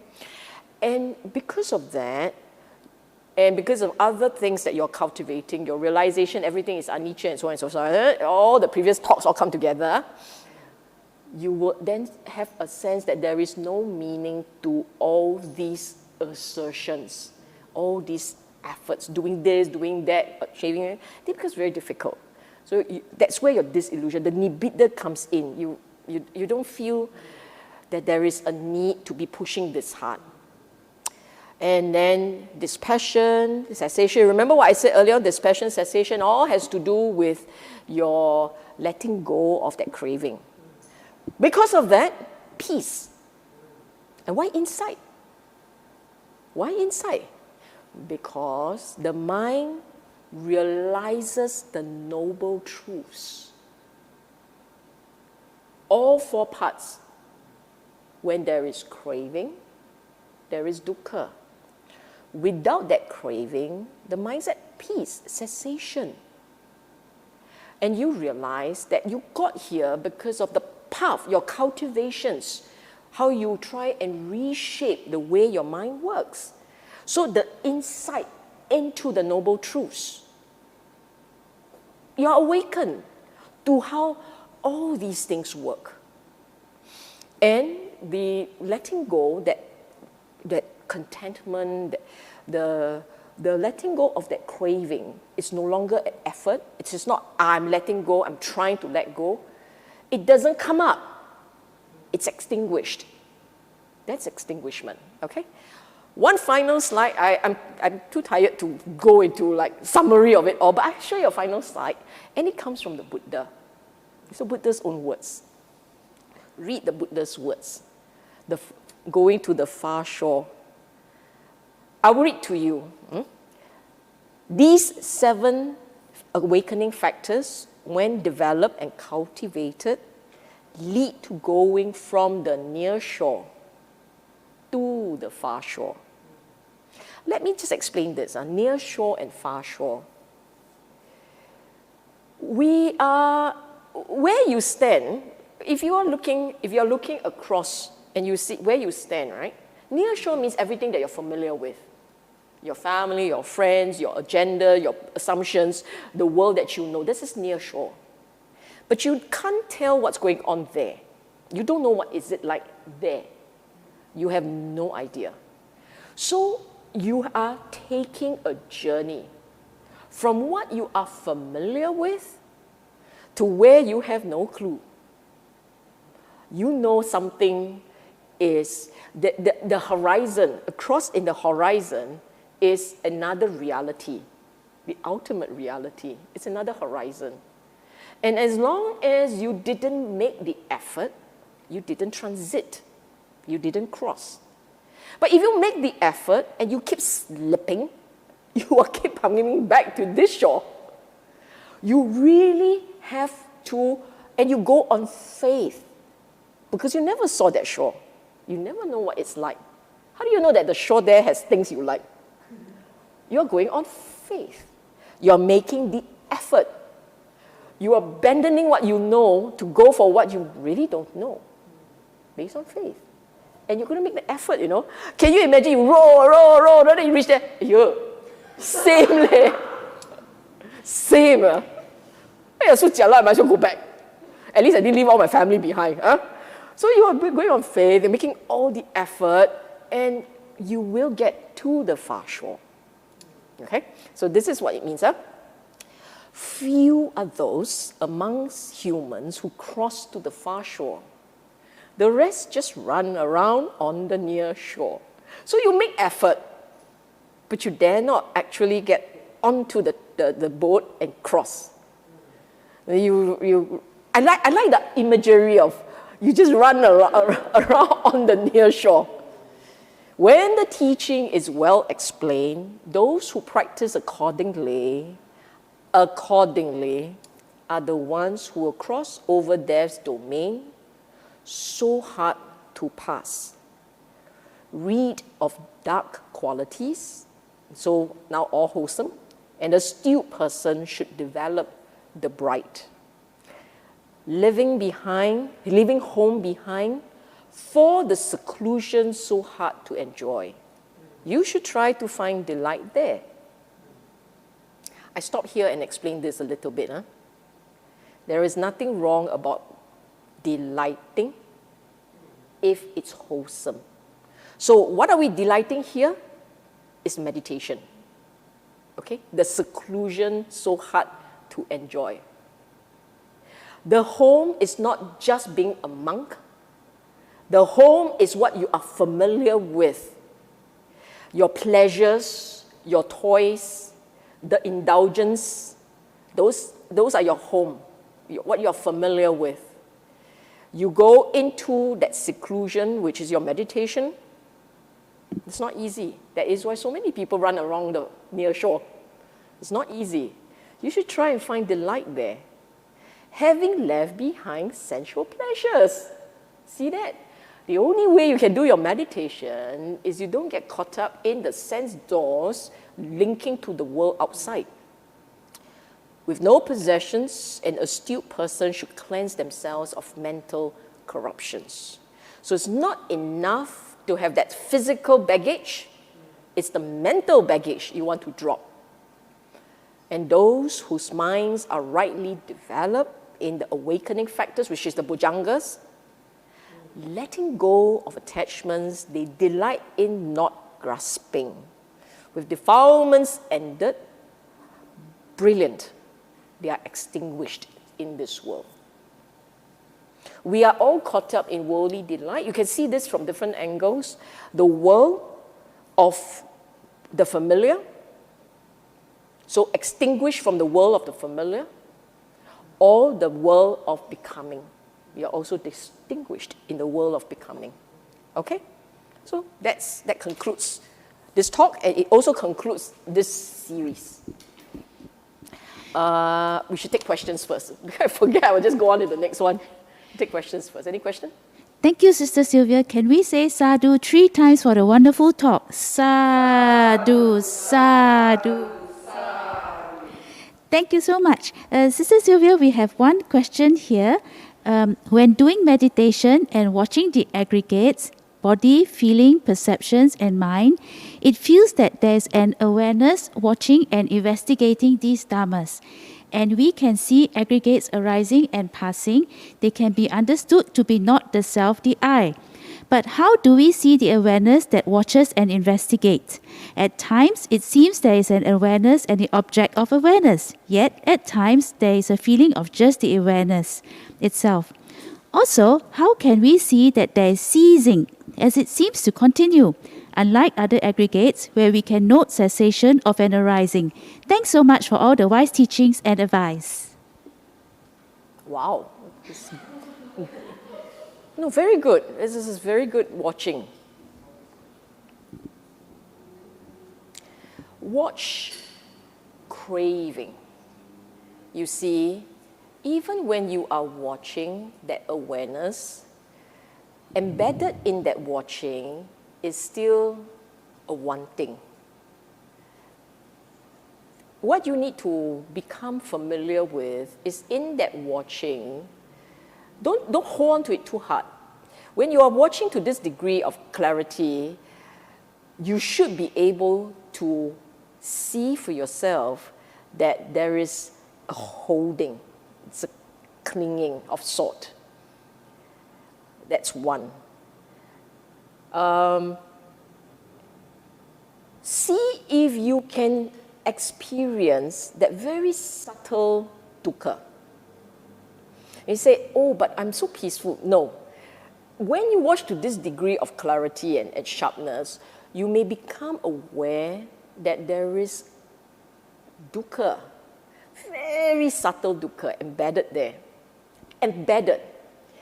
And that dukkha will tell you, would be that clue for you, that there is holding, there is a clinging there somewhere.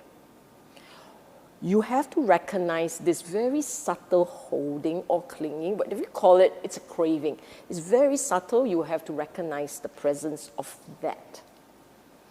Because until you recognize that presence of the holding and the clinging, until you see that, you may not take one more step, which is contentment. To identify that state makes it possible for you to understand what is letting that state go, that holding, that clinging. How do you drop it? How do you just let it be? How do you experience contentment?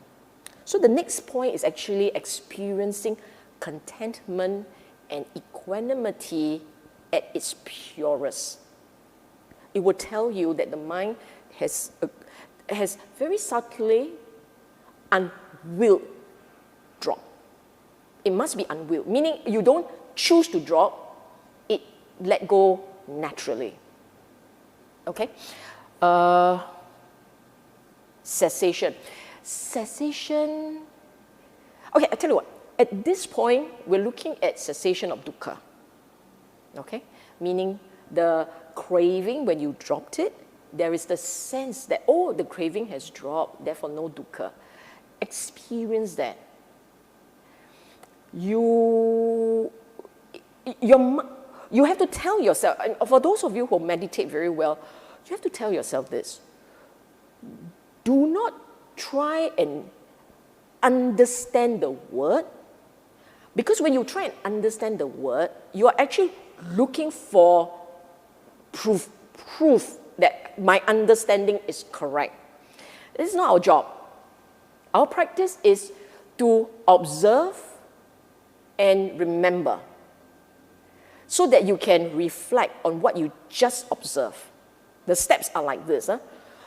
Actually, the steps are more. You start off with collecting information, accurate information about the teaching.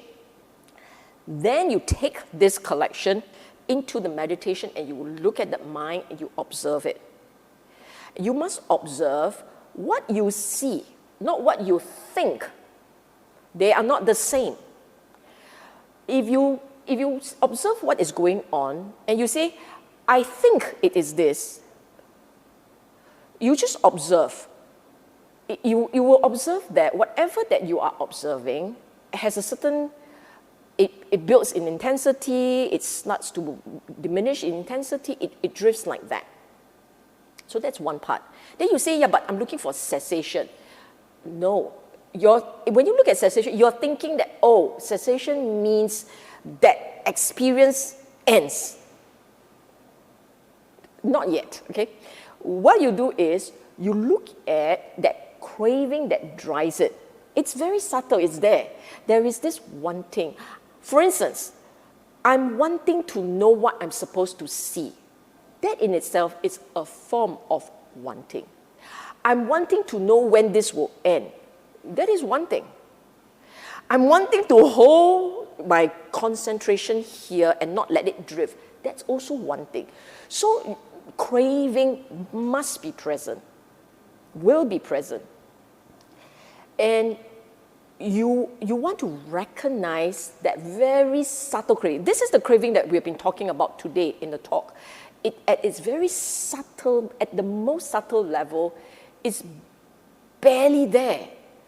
But your mindfulness, your concentration must be sharp enough to catch it. Then, if you begin to realize that it's there, now you're going to train yourself. How do you unwill? How do you not be content? I'll use a proactive word. How do you be content? So you accept. How does accepting leads to it dropping? You will see. Basically, we are more familiar with willing action. We will something and something happens. We are more familiar with that. The practice is to show us that in all this willing, that's the source of dukkha.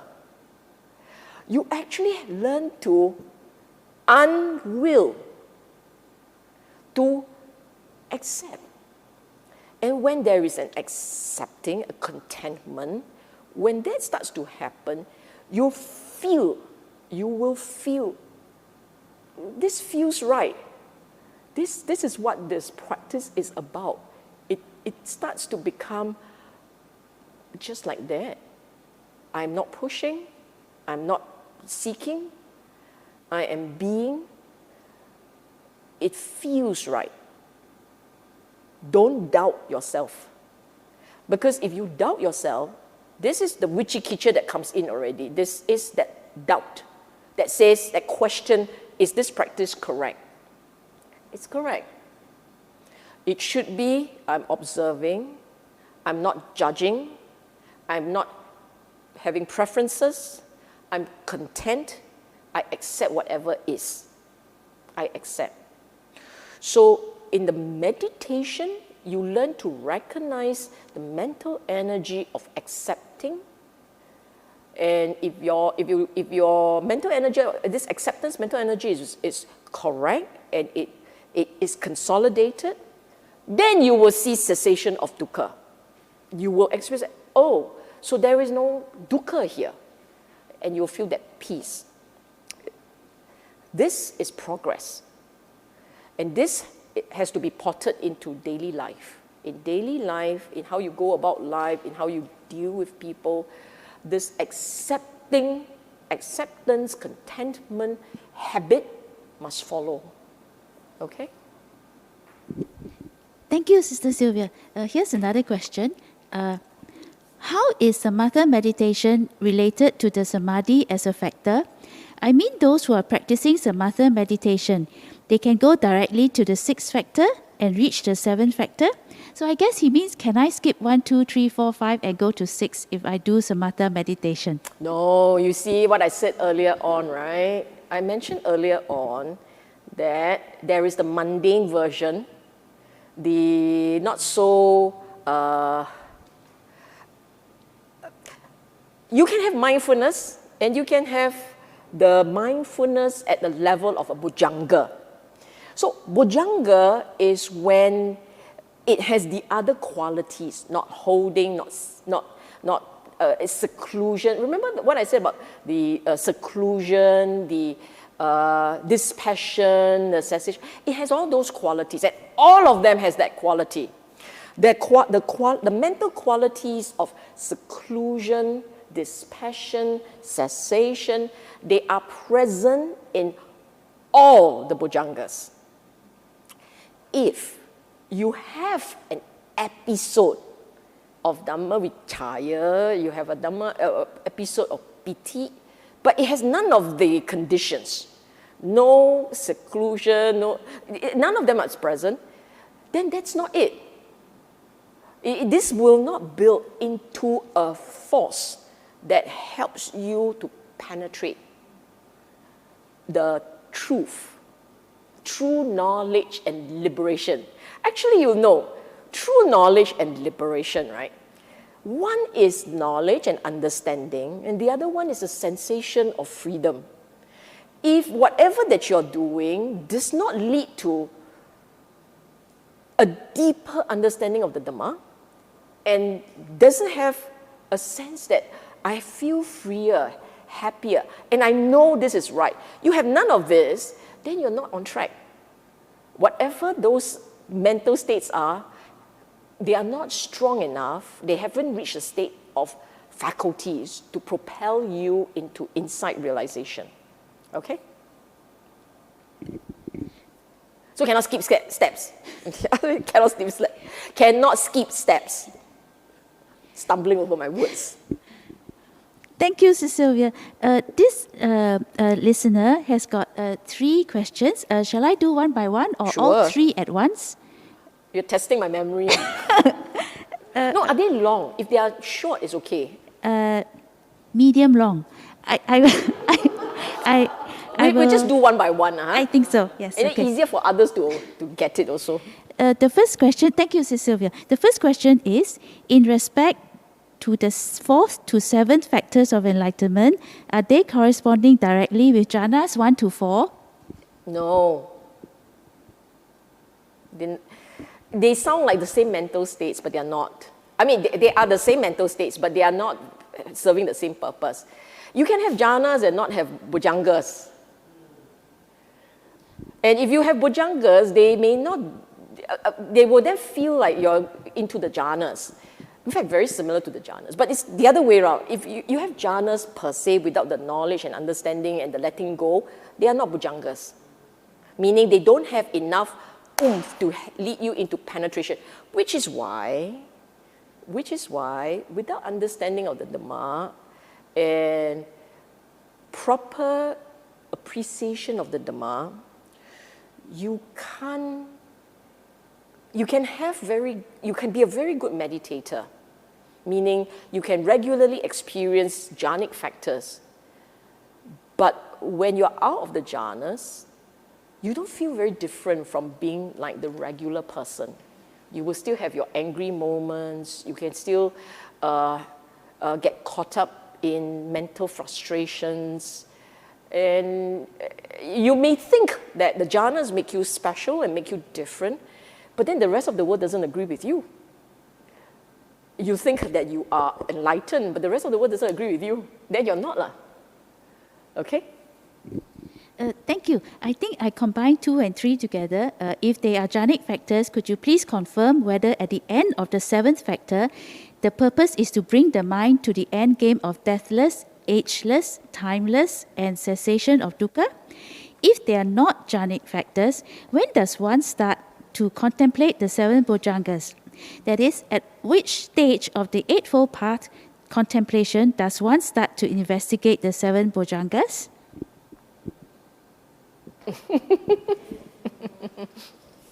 Okay, let me repeat the talk in a summarized version. No. This is important. I think it would help, and it's a good question, and it would help others. So we'll just summarize it. You can actually mirror the Eightfold Path. The two can be put together and you can mirror it, because the 37 factors of enlightenment, they are not, you can actually hive off one set and say, we will focus on the cultivation of these mental states, and from the cultivation of these mental states, you can go into different suttas that here the Buddha say, with the cultivation of these 5, you can penetrate. Cultivation of these 4, you can penetrate. Then you say, then why I need 7 or 8? Actually, they all boils down to the same thing: Panya, Sīla, and Samadhi. These are the 3 key parts, key elements, and sometimes he elaborates more on different parts for the benefit of the individuals who may be inclined towards that set. Okay? So how does it mirror? You look at your Eightfold Path, there is a huge emphasis on morality, Sīla practice. The same thing goes. Bojjhangas didn't have it within the Sīla. But you recall what I said, that there was this sutta, Kuṇḍaliya, he had this conversation, and from that conversation, he emphasized to Kuṇḍaliya the critical importance of Sīla. Your mind hasn't reached a state where it is instinctively, habitually wholesome. Instinctively and habitually wholesome. If your mind finds it very easy to be riled up, instead of rather tranquil, peaceful, content, humble, and so on. If your mind doesn't, it has very strong mental energy of craving and holding, and therefore agitation. If the mind is like that, you're not ready to start Bojjhangas. The mind has to be very soft, very, very gentle. There is as a sense of easy generosity. It's very giving, very accepting. A mind of this nature, it's in a natural way, in the way that it reacts to the world, through speech, action, and even in what's in there, it is wholesome. That mind will find it very easy to build mindfulness. That's why it's the foundations of mindfulness. Because a mind that is wholesome actually has no problem. A mind that's wholesome has no problem staying present. When you say that my mind is very noisy and it drifts all over the place, what it means is the mind has a lot of worries and desires. I'm not saying it's a bad person. I'm not talking about good or bad. But I will say it's a akusala mind. The mind carries much akusala. Why is it akusala? Because the mind has so many things to do. It has so many activities and so much concerns. This, I want to do that, I need to do this, I have to do that, this is my timing, and. So a mind that has many, many things to do, checklist, that mind will lean towards akusala, will lean towards drifting. It is not ready for bojjhangas. It won't be able to do foundations of mindfulness practice properly. But if it's very wholesome, it's very kusala, then it doesn't have a lot of things to be doing, right? It's basically present, and if you're present, if your mind is present, it's mindful, look at it. Pay attention to your anicca, dukkha, anatta of the form. Take your body as sample or specimen A and examine specimen A. Don't examine the other person's body and mind. This is not your job. You can only look at this one. Because here is where your attachment is strongest. Because you are personally invested in the returns. And what are the returns? The pleasures or the pain. Those are your returns. And the regular mind is addicted to the pleasure and therefore equally as strongly averse to displeasure and discomfort. So that strength of your desires, that strength will determine the state of the mind in terms of its engrossment. It's being engrossed, it's being engaged. You understand that, right? So, when do you start implementing the bojjhangas? When the mind is very wholesome, or significantly more wholesome, significantly more present, becoming very familiar with your mind and body, how it arises, how it fades, the noble truths,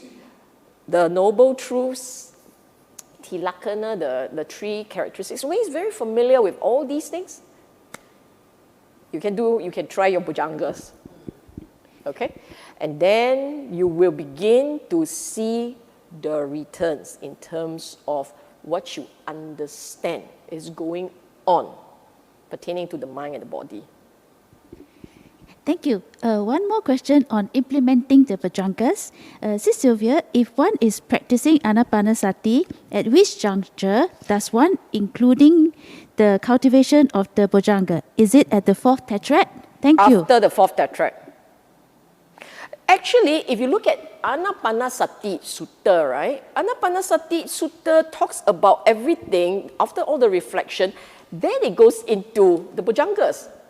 It's in the Anapanasati Sutta that Buddha talks about bojjhangas. It has to be after the fourth, because when you finish 1, 2, and 3, that is when your mind understands how to stare at itself. Did you know that? 1, 2, and 3 is when you finish the 4 foundations of mindfulness. That is when you start to know how to apply what you're looking for, and your observation skill has strengthened. That is why when it ends with the 3, he goes into the 4th, and in the 4th tetrad, the Buddha talks about observe the change, the fading away, the cessation, the relinquishment. Why? Because when you can see, earlier on I mentioned this, right? Look for the dukkha, see that dukkha, you will see the craving. You see the craving, you see how the thing can drop. That's relinquishment. This is your 4th tetrad. You observe your mind, you look at how the mind goes still. In that stillness, you start to see whether there is dukkha present. You say don't have, either you are already realized, or you really can't spot it. You're not familiar with it. It's okay. Look at it. If you see it, if you see a little bit of dukkha, because at that level of practice, a lot of us will have this, what am I supposed to see? That in itself is dukkha. So you must identify that mental state of dukkha.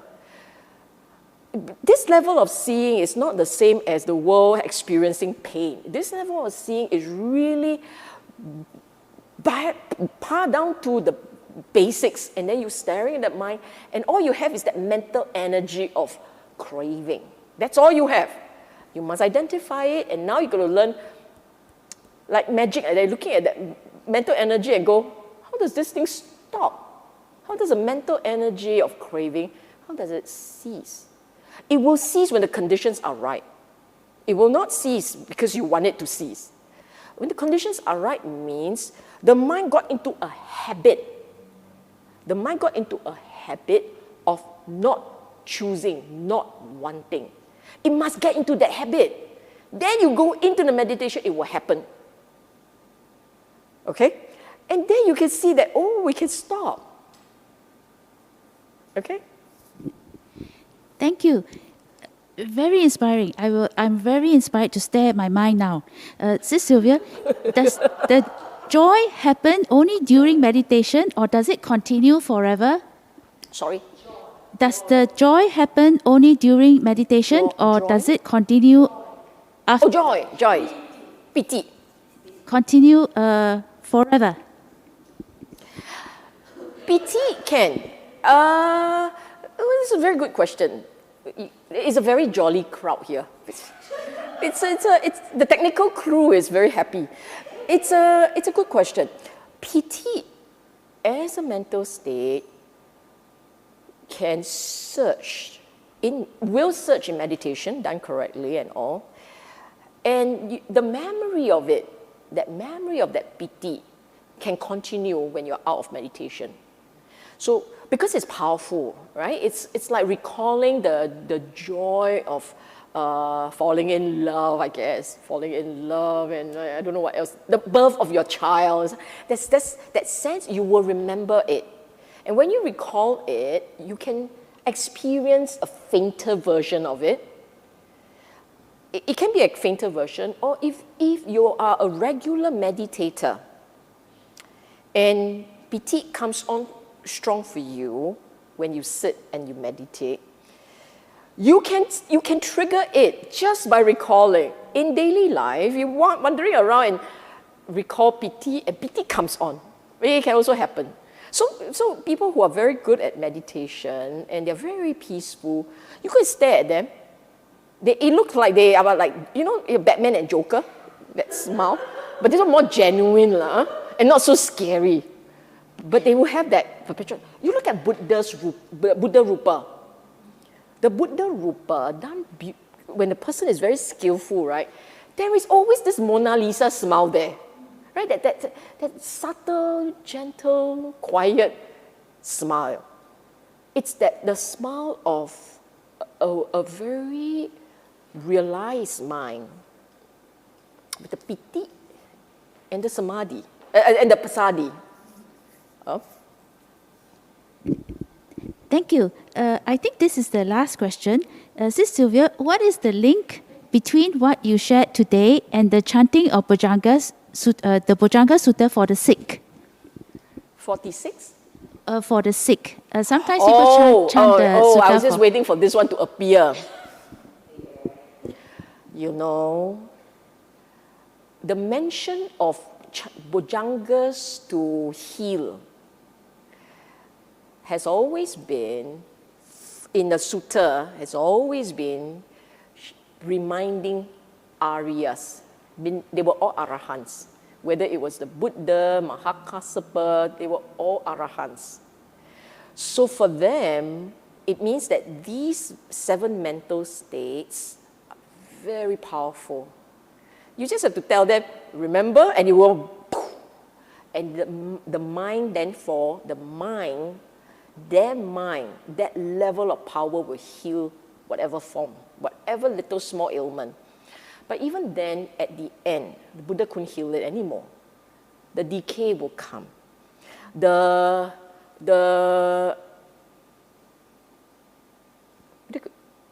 damage to the form can be that severe that no Bojjhangas, no mind can heal it. So that was what happened to Buddha. Towards the end, his mental energies also cannot sustain this form. It will fall apart, as forms must. But the period when the form can recover still has the necessary resources to recover, then the mind with the Bojjhaṅgas can heal it. And that was what happened to all these arahants. If falls say the body is exhausted, the body needs that rest, it's not resting properly, it's attacked by some viruses, COVID-19, that kind, then the Bojjhaṅgas, the power of the mind will heal. Basically, they're tackling at molecular level, okay?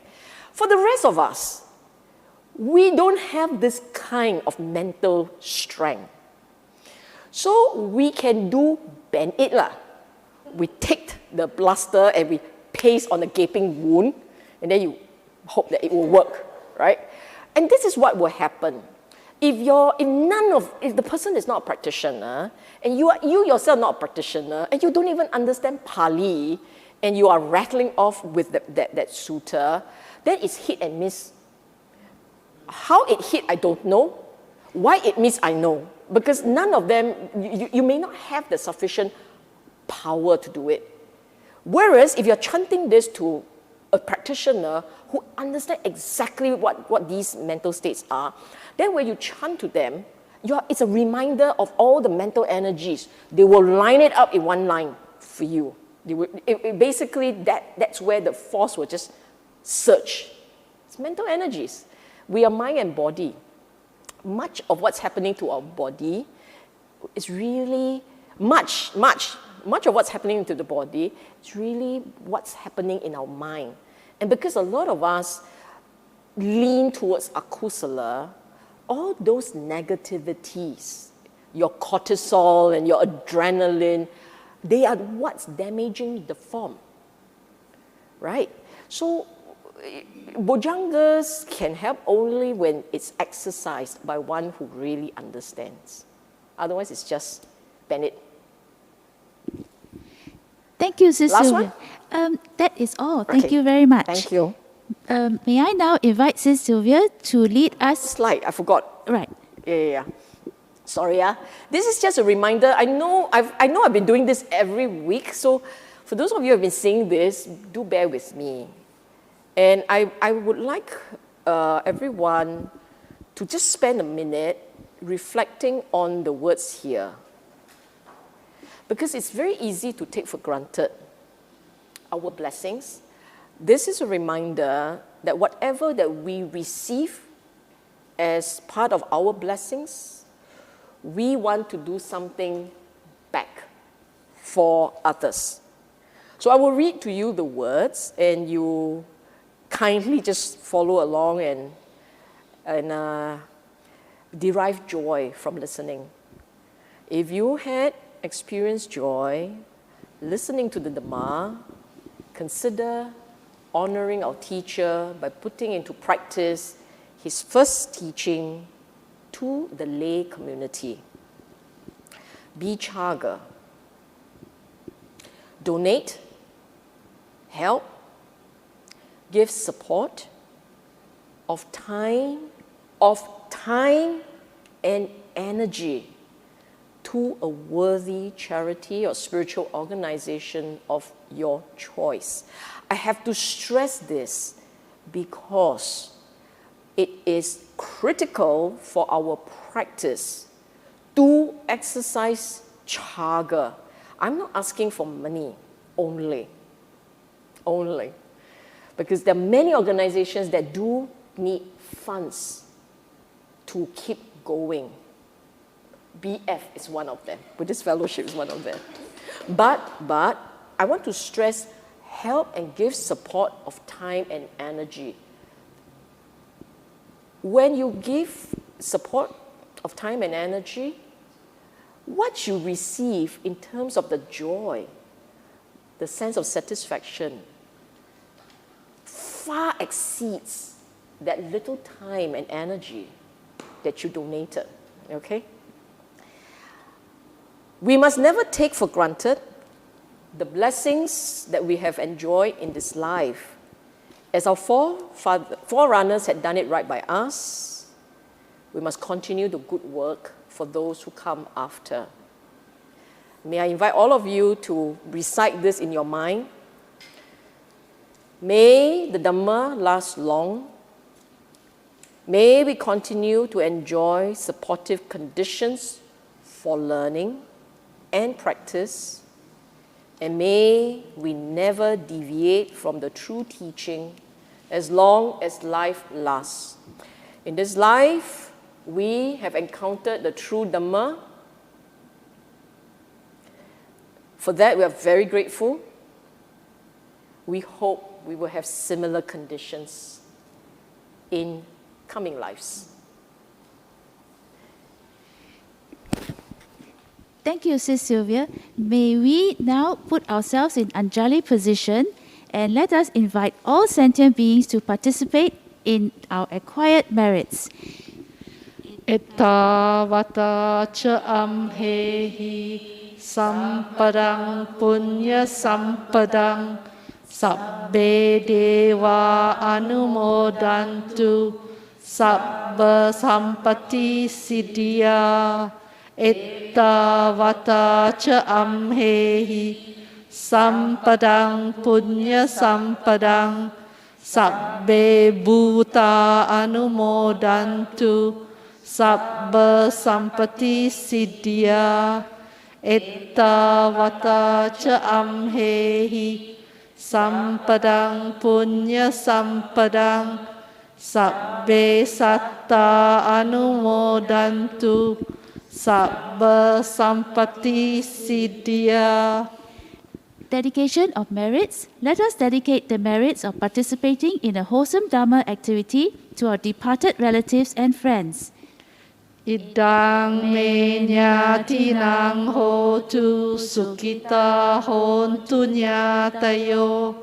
Idang me nyatinang hotu sukhita hontu nyatayo.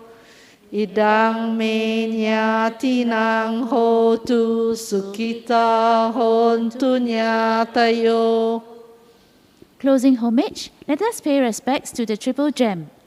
Arahang Samma Sambuddho Bhagava Buddhang Bhagavantang Abhivademi. Swakato Bhagavata Dhammo Dhammang Namasami. Supatipano Bhagavato Sāvaka Sangho Sanghang Namami. Sadhu, sadhu, sadhu. Thank you all for coming. This is the end of our July Saturday talks.